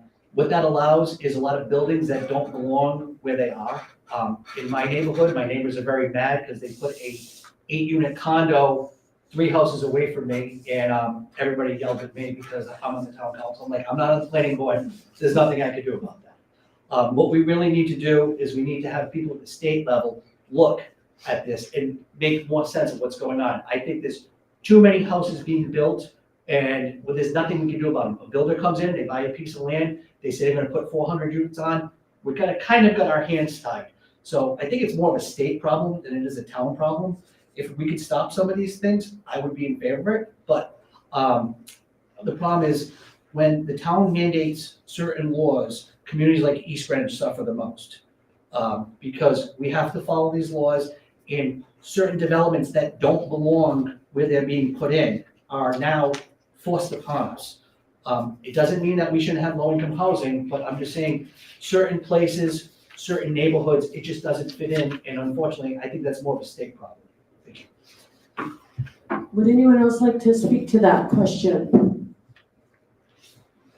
I'd like to, but it'll be my last one, right? Yeah, you would. Okay. I'll jump in. So I agree with Councilor Zarrella that this is a tough problem, and this is a lot. It has a lot to do with the state. The fact that we're at 5.67% right now, and there are several towns which are exempt from having to comply with this law that don't even get that close to their 10%. So right now we're at number 19 out of 39 municipalities. We've made some improvements since 2014. We're up from number 28, so we're getting better. I think we're moving in the right direction. The problem is we would need to get to about 7,500 units from the 5,000 units that we have in town right now. Okay, that's the number of homes and dwellings in town. So we'd have to increase the size of the town by about 50% to get to, with at least 25% of all of those new units being low and moderate income housing, to get to that 10%. One of the ways we could solve it much quicker is to be able to include the 96 or so mobile homes, which I think everybody here would agree would classify as low income housing. Thank you. I don't get a response if it's a compliment, right? That's right, that's right. Would anyone else like to, just to clarify, low income versus affordable, there is a difference. Affordable housing is slightly higher range, but often confusing. Anybody else want to comment on that question before we move on? Okay, we're going to move on to question 7. This is for Caryn Corenthal. And this is the final question of round 1. What is the most important issue facing the town and what should be done about it? Okay, well, I have been canvassing a lot with Mark and with Renu and with Mike. And I have to say, the only issue that seems to come up are the schools. And what are we going to do about the schools and development? And so I'll give you my opinion. We're going to wait for the community to make a decision. We're going to have meetings. I'm open to what the community decides. I think this is a good time to do it because we probably will get the biggest bang for our buck. But that is, and I have to be fair, I'm only, when I go out and canvass people, and I'm not canvassing Democrats at all. I'm only canvassing unaffiliated. I do not hear from the community, I don't want to build this. I hear some concern, but I do not hear that. So I'm sort of happy by that because I think from what I heard from the school committee, we definitely need some new buildings. Thanks. Thank you. Would anyone else like to respond to that? Mike Zarrella had his hand up first. Thank you. I'm not going to say this is the most important issue, but an issue that is important to me is the fact that we have no rec center in this town. All my council members are rolling their eyes because I've been arguing this for 2 years. But honestly, I coached GBA basketball, and we had to share a court, 8 teams for 1 hour. We don't have enough rec center space. I think we need to have rec center space for the kids. It's better that they're out playing basketball in a gym than they are out on the streets doing something stupid. We could also encompass a senior center as part of that. This town does not have this. If you look at any other town, almost every other town has a nice rec center. They built a real nice one in South Kingston. If anybody wants to go look at that one, that's what we need here. There should be track. There should be stuff for yoga for people after school. There's just so much more we can do. We just don't have the space. And my goal in the next 2 years is to get a rec center started in this town. Thank you.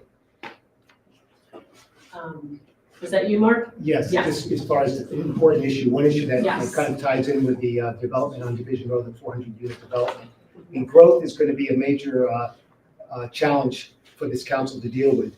And I think it's a positive thing for our town to some extent, growth, because East Greenwich is a desirable community and there's strong market pressures which drive development. The key to managing growth is the pace and planning for how to add services for that growth. The town council has met several times with our planning board, Affordable Housing Commission, state legislators to assess what is a sustainable rate of growth and how to plan for future development. Because growth brings a lot of good things. It brings expansion of educational offerings, medical services on Route 2, recreation, shopping, arts, a thriving Main Street, but it also brings stresses on our school, public safety, traffic, and noise. The opportunity to address this will be with the writing of our comprehensive community plan in 2023. That is the blueprint for how we're going to respond to the pressures on East Greenwich due to growth and development. Thank you. Anybody else? All right, I think that takes us through round 1. We're starting round 2, and that will be, is that correct? Yep. Yeah. Okay, we did it all. Mike, you start? No, you don't start. Renu starts. Sorry about that. Renu.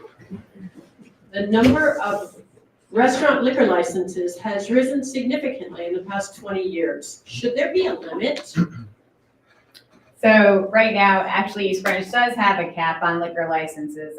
We have put a cap in, and then each time a applicant comes forward, we decide whether or not we're going to give that liquor license out to expand it by one.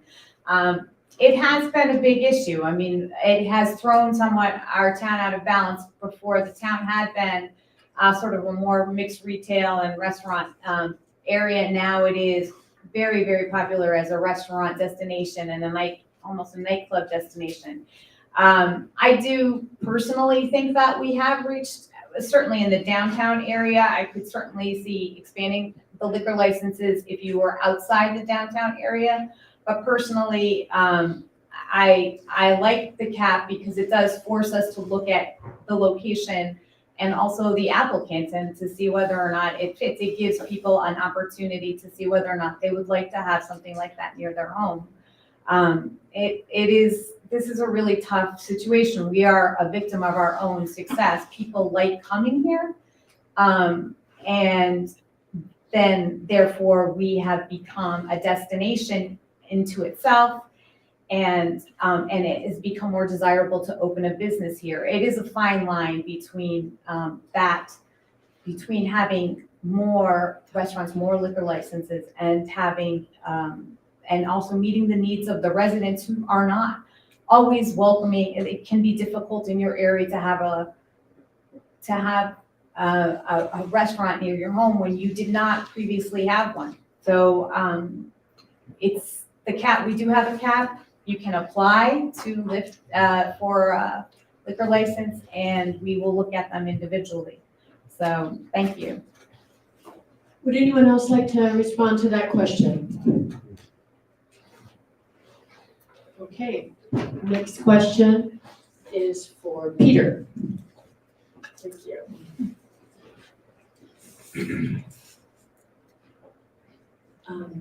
This is, if you are not yet on the town council, what should be different about the town council, how the town council is running now?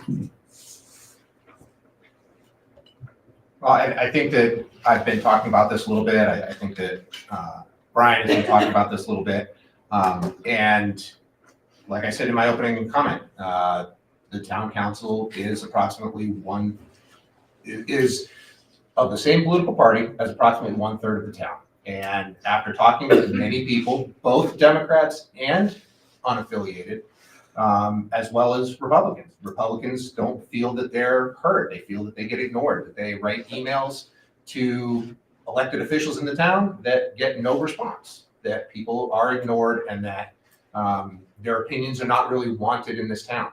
One of the things that kind of makes people feel that way is a slogan that was bandied about early in the election cycle of keep EG blue in 22. And so people feel like that means that if I have an opinion that is not part of the Democrat, viewpoint, it's not wanted around here. That we don't want to hear it, and we really don't want it. And so people feel upset about that. And so I think that having some people with a different political viewpoint would allow folks who do not feel that they are represented to reach out to somebody who will take their phone call, who will respond to their email, and then sit and have the discussion in the council chambers. Because yes, I agree that public comment is allowed, and I think the town council was very gracious at allowing several commenters in the most recent town council meeting to go beyond their allotted 5 minutes. Okay, I think that was a very good thing to generate that discussion. But once the doors are closed on executive session, there's nothing that comes out of that as far as feeling that you have somebody representing you and your viewpoints. I think I saw Mike Zarrella's hand first. Thank you. I just want to be clear, the 5 of us that are on the council don't always have the same viewpoints. We've come from different angles all the time. We've had big fights, we've had arguments, we've got people convinced, changed my mind, I changed other people's minds. If you really want to look at a good example of it, look at when me and Renu were arguing the entire time when we were doing the, the noise ordinance. We are a very diverse group. We are 5 people that do not think with one mind. I don't want people thinking that we all think the same because we're a Democratic Party. I've had different issues with every single person in this council. They've had different issues with me, and we try to find a middle ground. So just because you have a D next to your name doesn't mean we're not diverse. And, you know, if the 2 Republicans here win and they knock Caryn and Renu off, I don't think 5 white guys make this town any more diverse than we are now. So, you know, let's not go there. Thank you. Anybody else like to speak? Renu, sorry. I would like to point out that for most of East Greenwich's history, it has been a Republican town. And I, in fact, have voted for Republicans in the past. I never felt that anybody was not representing me because they had a different political viewpoint than I do. I take everybody's consideration very seriously. If I am allowed to contact them, I try to respond as much as I possibly can. And I would also like to point out that the majority of registered voters in this town, there are about 10,000 registered voters. The majority of them are unaffiliated. The next highest would be Democrats, and there are less than 2,000 registered Republicans in this town currently.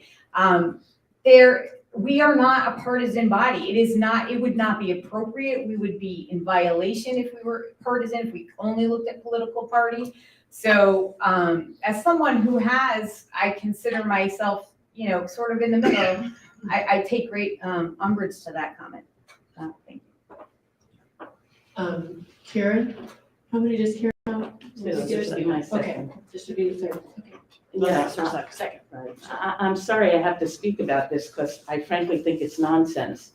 But I really do take offense at what you're saying. I've responded to every single email, every single phone call I've ever gotten. I've never asked if somebody's Republican. I don't even know half the people in town that even talk to me. My kids never went to this school, and I only got involved in politics recently.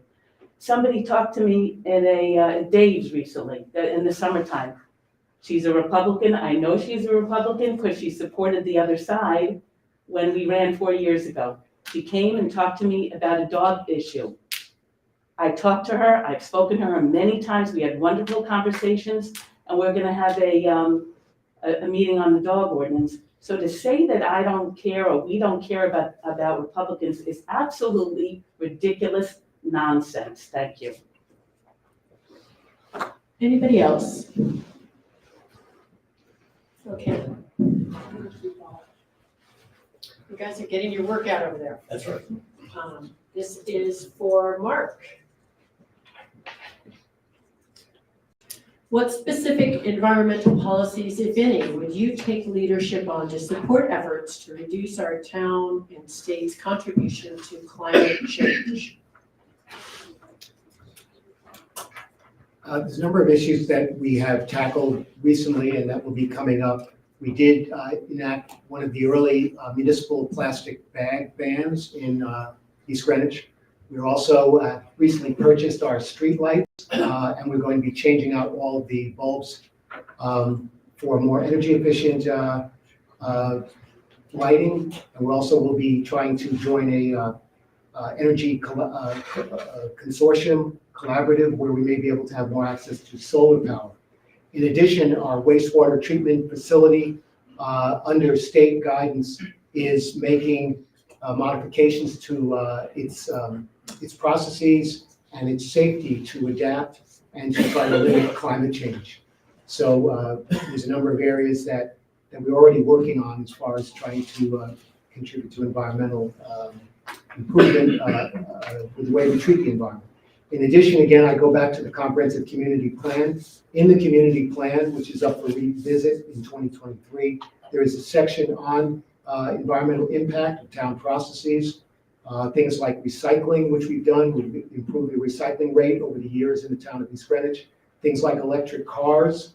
We have a charging station at Swift Gym. We put in 3 chargers for electric vehicles. There are a number of other building codes and improvements that we'll be making over the years as new structures come online in East Greenwich.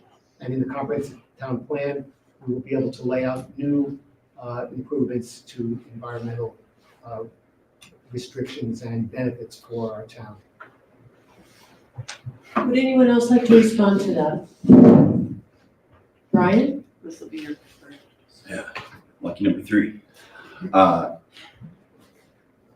think the thing that my professional background brings to the table from construction materials industry is awareness and knowledge related to how to build more energy efficient buildings. One of the companies that has pioneered that was actually here in Rhode Island by a company called Draft Systems that does exterior finish and insulation. So I've already brought up to our town council and school subcommittee collaboration group on green buildings, looking into technology and bringing it to their attention that is available to get to net zero school buildings. If this town does need to pursue energy efficient school buildings, there is technology out there that it was evident our community is not yet aware of. I think that my background and experience can be leveraged not just in the development of the school plans, but also in programs for other buildings, because energy efficiency of buildings is actually one of the greatest impacts to our environment and energy use. Thank you. Anybody else? Okay, next question.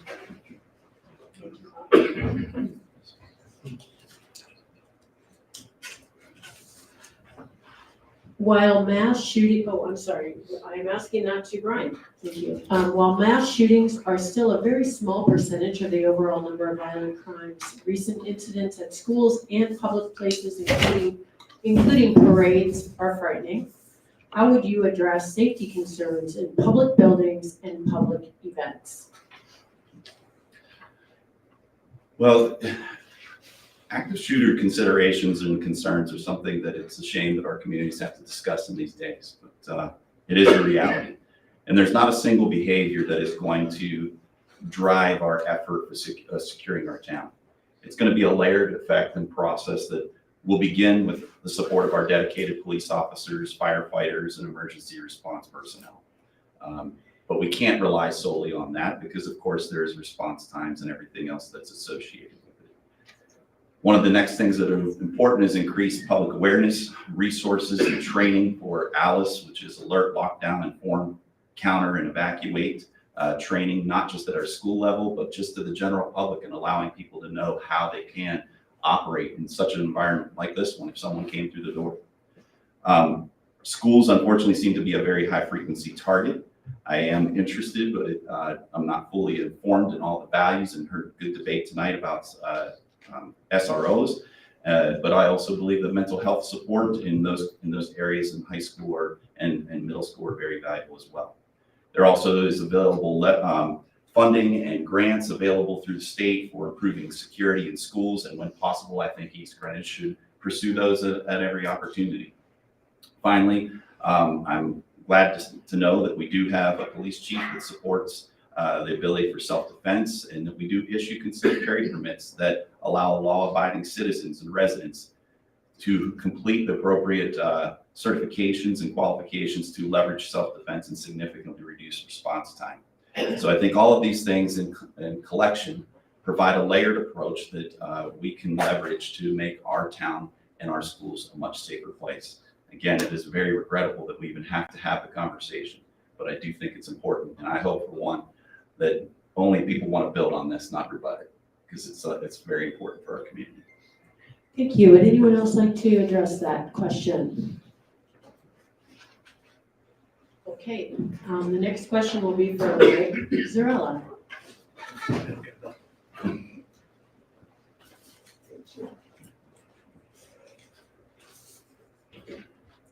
A lot of what makes East Greenwich such an attractive place to live is the small town feel with historical significance.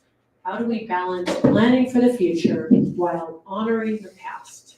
I think I already answered this earlier in one of my questions. When I ran 4 years ago, I said I want East Greenwich to be like a normal Rockwell painting, where you kind of look at the town and You know the police chief when you walk by, you know all the neighbors. I think that's the beauty of East Greenwich, and I do think we really need to do everything we can to keep a small town feel. The town needs to buy every parcel of land that comes up for sale that we can get, or try to get people to donate the land. At some point, we don't want, I know I say this all the time, and they're gonna hate me in Warwick, we don't wanna be Warwick. We don't wanna have mini malls everywhere. We don't wanna have huge malls everywhere. We wanna see trees. We wanna see neighbors that we know. Right now, it's so nice when you walk down Main Street and you see how nice Main Street looks. Speaking of small town, one other issue I'd like to do, I know I'm gonna get some pushback because of the finances, is I'd like to see us put all the wires on Main Street underground. I think Main Street would look absolutely beautiful if we were able to put all the wires underground, able to feel like you're walking down the street in the 1800s. So I would do anything we can to keep this town historic, try to buy as much land as we can, try to restrict certain type of buildings from being built. I love this town, and the reason I love the town is because it has that small town feel. So thank you. Would anyone else like to comment? Mike? So I like Mike's Norman Rockwell painting. So one of the things that we've discussed at our town council meetings is that we right now have made application to the state for a complete redo of Main Street. From the roads to the sidewalks to the lightings, it's a complete redo. And there's a $4 million placeholder at the state right now for that. And so as that program, the STIPS program, moves forward, I think one of the things we all can do is, unlike some councilors or some councils, we actually have a footprint at the State House. We have reps who have a footprint at the State House. We can push for that successfully, and we plan on it. In addition, my personal thing is I want a dog park in our Norman Rockwell painting. So we're exploring all of those things. And we want our waterfront to have more public access. We have a waterfront study. We're going to create that, which small towns have. So I think there are a lot of things we're already working on. These are all at public meetings. They're at planning meetings. Mark was in the planning board. I was in the planning board. He was in the zoning board for 12 years. There is no substitute for that experience. I developed the comprehensive plan 10 years ago, and will be involved in this one. We bring a lot to the table for the planning of those issues in our small town Norman Rockwell painting. Anyone else? All right, the next question goes to Caryn.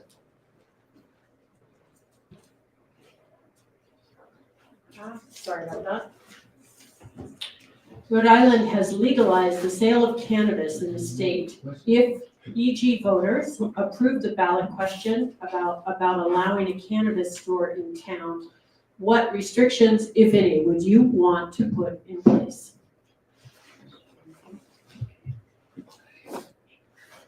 Thank you. I do support the sale of it, because if we don't do it, Warwick will do it and they'll get all the tax money. So I do support that. We do have to put obvious restrictions on it and where we're gonna put it, etc. But we're gonna let the voters decide. I'm assuming they're gonna vote for it, but if they don't, I'll accept that as well. But I would be for it for really the tax money. Thank you. Would anyone else like to comment? All right, we have one more question for Mike Donegan, and then you can take a rest. Thank you. Well, I thought this might come up after you mentioned it. EG does not have a dog park. Can't make this stuff up. Given other demands on the town, including a lack of available land, is this something the town should undertake? So the answer is yes. One of the things we say around our house is like, if you don't like that, it's like not liking puppies, right? Who isn't one? It would enhance our community a lot, and we have options for land. We own a lot of land. We can acquire land. It's all timing and debt or income. So we either raise taxes and do it, get grants and do it, which we can do, or we actually have to bond it. So there are ways to do it.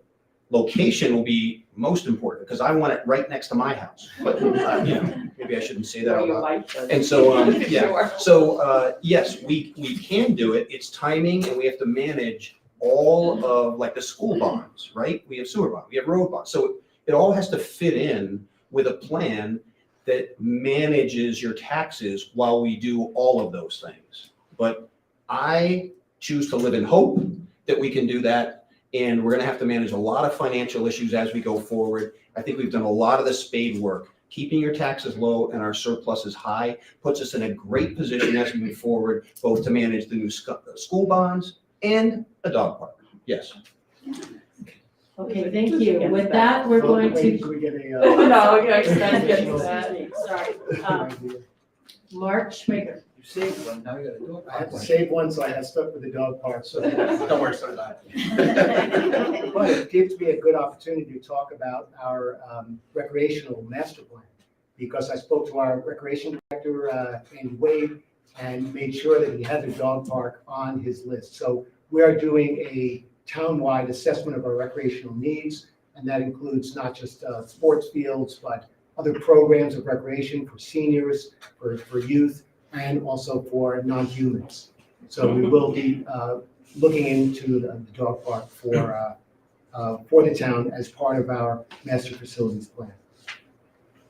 Thank you. Anybody else? I guess Peter. I've got one left, so I may as well. Might as well. And so, well, I mean, so been walking the town a lot, and dogs are definitely a nonpartisan discussion topic, right? Nobody's happier than when some little furball comes running up to you with their tail going, and it doesn't matter who lives in that house, right? I think that we can all get behind stuff like that, and I think that, that's one of the things that does unite the town is our pups, our families. And so I think it would be a good thing to do.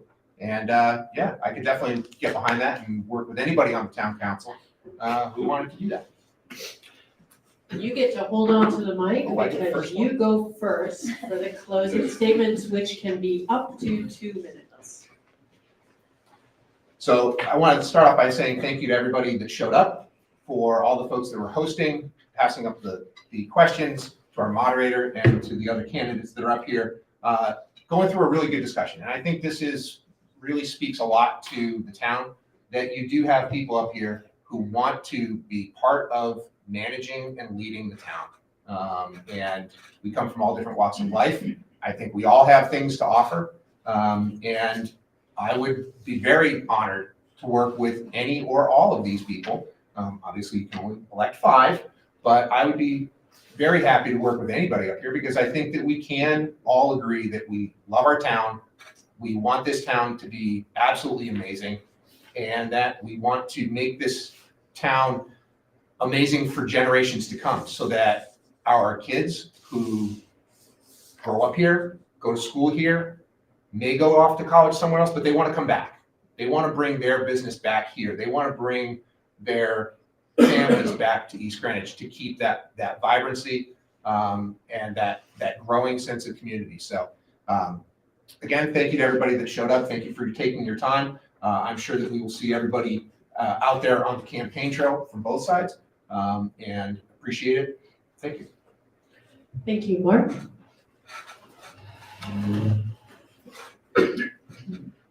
Writing the next chapter in the story of East Greenwich will be a challenging and exciting opportunity. We have a number of opportunities on our plate going forward, and these aren't campaign promises. These are actual programs that are going on now and with filed applications. The Master School Building Plan for East Greenwich Schools. The school committee and town council are engaged in an ambitious investment in East Greenwich education. This is a program that will impact all of the schools in the district and will likely include building a new high school. Revising the town's comprehensive community plan. Rhode Island state law mandates that we revise our comprehensive plan in 2023, and this will be our blueprint for addressing pressures on East Greenwich due to growth and development. The recreation master plan, which I mentioned before, which will assess our recreational facilities and needs and prioritize capital improvement program, and hopefully a dog park. Currently, we are working on approximately $7.7 million worth of grants and funding applications. As Mr. Donegan mentioned, the biggest funding application revolves around our Main Street. We're going to resurface the road, the sidewalks, the crosswalks, and the lighting. Preservation of open space. We are currently negotiating for 50 acres of open space for permanent protection from development. And this would add to the 100 acres of open space that we protected during our term last year. The Main Street parking study. This study will address issues related to parking and traffic and circulation problems caused by many of our new restaurants and increased residential development in the Hill and Harbor District. These initiatives will impact the town for many years to come. And I am confident that the town council today has the energy and the skills to keep the momentum going to get these plans done. So I ask you to vote on November 8th, and I ask you to support your current town council, who represents the entire town, myself, Michael Zarrella, Renu Englehart, Michael Donegan, Caryn Corenthal, on November 8th. Thank you. Thank you, Brian. Well, thanks to all who helped arrange the event tonight. First of all, I'd like to acknowledge that I am a political outsider. I have had no ambition to be in politics, but yet here I find myself. So never say never is what they say. But I believe that allows me to bring a fresh perspective and an unbiased approach to this. As I've learned to say since moving to Rhode Island, everybody's got a guy. I don't got a guy. I am new. I have a new perspective, and that's not to say that that's the right perspective, but it's one that I would bring to the opportunity. Tonight, the conversation kind of suggested that this was between parties, and that's really not true. What we were trying to suggest is, are you as the community represented? Do you feel that there's a balance in that representation? We have, as someone pointed out, I think nearly 48% of our town associates themselves as unaffiliated. So do we have the tension at the right point to make the best decisions? Now, this council has pointed out many programs that are in studies that are underway and in progress. And you know what? They're going to be underway whether these folks are elected or other folks are elected. But at the end of the day, the community is facing a lot of questions about those studies, the outcomes. What would the waterfront study mean? What does the new schools mean? If that's the case, do you believe that the council that sits here, the school committee that sits, and the state reps that sit are going to represent the entire body of the community? Or would you like to have some fresh and additional perspective that represents others? That's really what we were trying to make. But what you heard was a bit of a debate technique, which was to be offended and escalate, to suggest that what we were saying about representing you was really us trying to practice partisan politics. So I'd really encourage you to think that what we were trying to discuss is representing all the people of this town for their benefit on these important issues, and not necessarily create any element of partisan politics, but instead to represent you. Thank you. Thank you. Mike Zarrella. Ronald Reagan once asked, are you better off than you were a year ago? Question is East Greenwich better off than we were 4 years ago? We've kept the taxes down. We're not being compared to Central Falls. We increased the fund balance for the town. We increased the fund balance for the school. We saved our bond rating. We hired a professional town manager. We had hired a professional finance director. Is the town on the right path? I think the answer is clear. Yes, we are better than we are 4 years ago. And I believe if you elect us again, we will be better 4 years from now than we are today. We have a long-term plan. COVID hurt us a little, that we weren't able to do certain things that we are going to do in the next few years. But the question is, are we on the right path? And clearly, the way the town is run right now, we are on the right path. My most proud moment, I think I said this in my opening, was hiring Amy Notter and Theresa. They have saved us millions of dollars by reinvesting stuff, by getting grants. It's unbelievable how they did it. If all I did was vote for those two people, I think I did a great job for this town. I look forward to you voting for me again and all my fellow Democrats. Thank you very much. Okay, Caryn. Thank you. I certainly don't have all the answers. I'm willing to meet with anyone to discuss their point of view. I listen to the residents. For example, while canvassing, a woman suggested that we repurpose Eldridge into a senior housing. I love that idea. I have responded to countless emails and have invited people to speak at our council meetings. Our meetings are transparent and allow for public comments, frankly, ad nauseum. While I am a Democrat, as is my fellow councilors, we took an oath to represent all of East Greenwich. It is a job that requires compromise and collaboration and has nothing to do with party affiliation. I vote on what I think is best. For example, when we interview for boards and commissions, I vote for the best person. I never ask, nor do I even know what party they are. Frankly, I don't even usually know the person. As a counselor, I need to balance wants and needs. For example, we want and need to support our schools, which is roughly 70% of our budget, while tackling the needs of the Department of Public Works to get a highway garage that will protect the longevity of our town vehicles. I am saddened that local politics has gotten so partisan. We have so many wonderful, talented people in East Greenwich, people who help our schools and volunteer for boards and commissions. Over 300 people spoke at our hearing against Med Recycler, and through our collective voices, and one person very important is sitting back there, we stopped them. We are clearly more successful when we are united. Plus, it would be unconscionable and short-sighted if I only allowed Democrats to participate.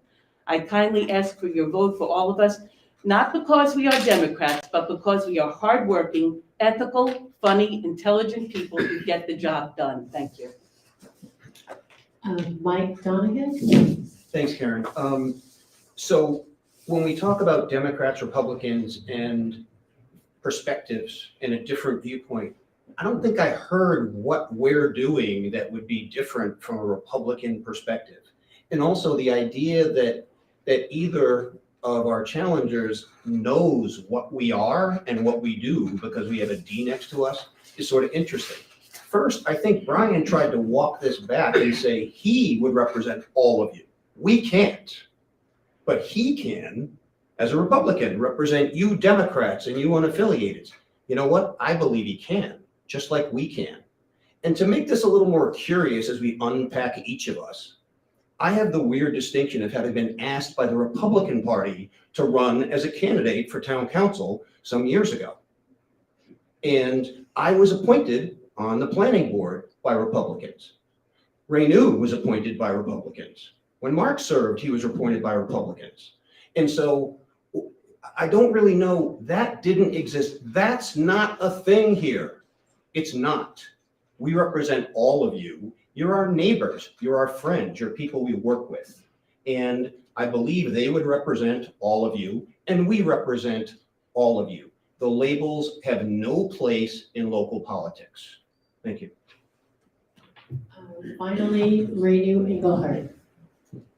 I'd like to thank you once again for the opportunity to answer the questions. In closing, I hope that people who had questions who feel they weren't adequately answered will be able to reach out to me or any of my council members for more clarity.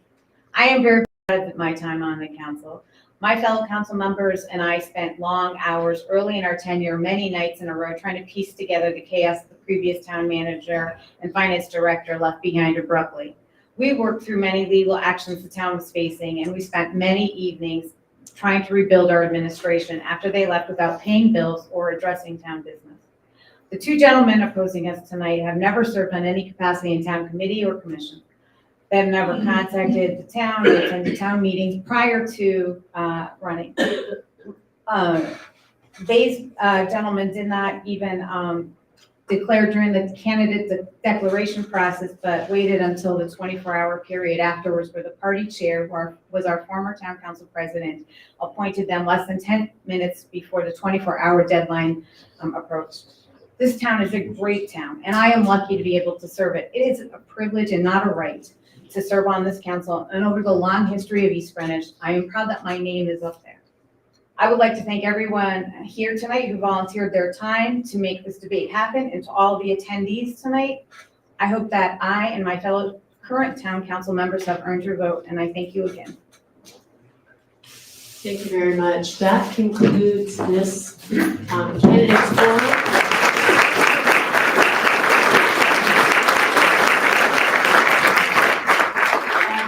grateful that we were able to gather again in person and have these two candidate forums. I want to thank the Rotarians for being here and helping us speak with their blindfolded questions, and for our other volunteers here, the timers, Heather and Sally. I also want to remind you that we will be having General Assembly candidate forums in a week and 2 days on October 12th. We are still collecting questions. There were a lot of questions for these two forums tonight. We haven't gotten many about General Assembly, so please start sending those to us, editor@eastgreenwichnews.com. And this will be available for future viewing. Thank you all so much. Thank you, Elizabeth. Thank you, EG. I saved my question, and I gotta do it.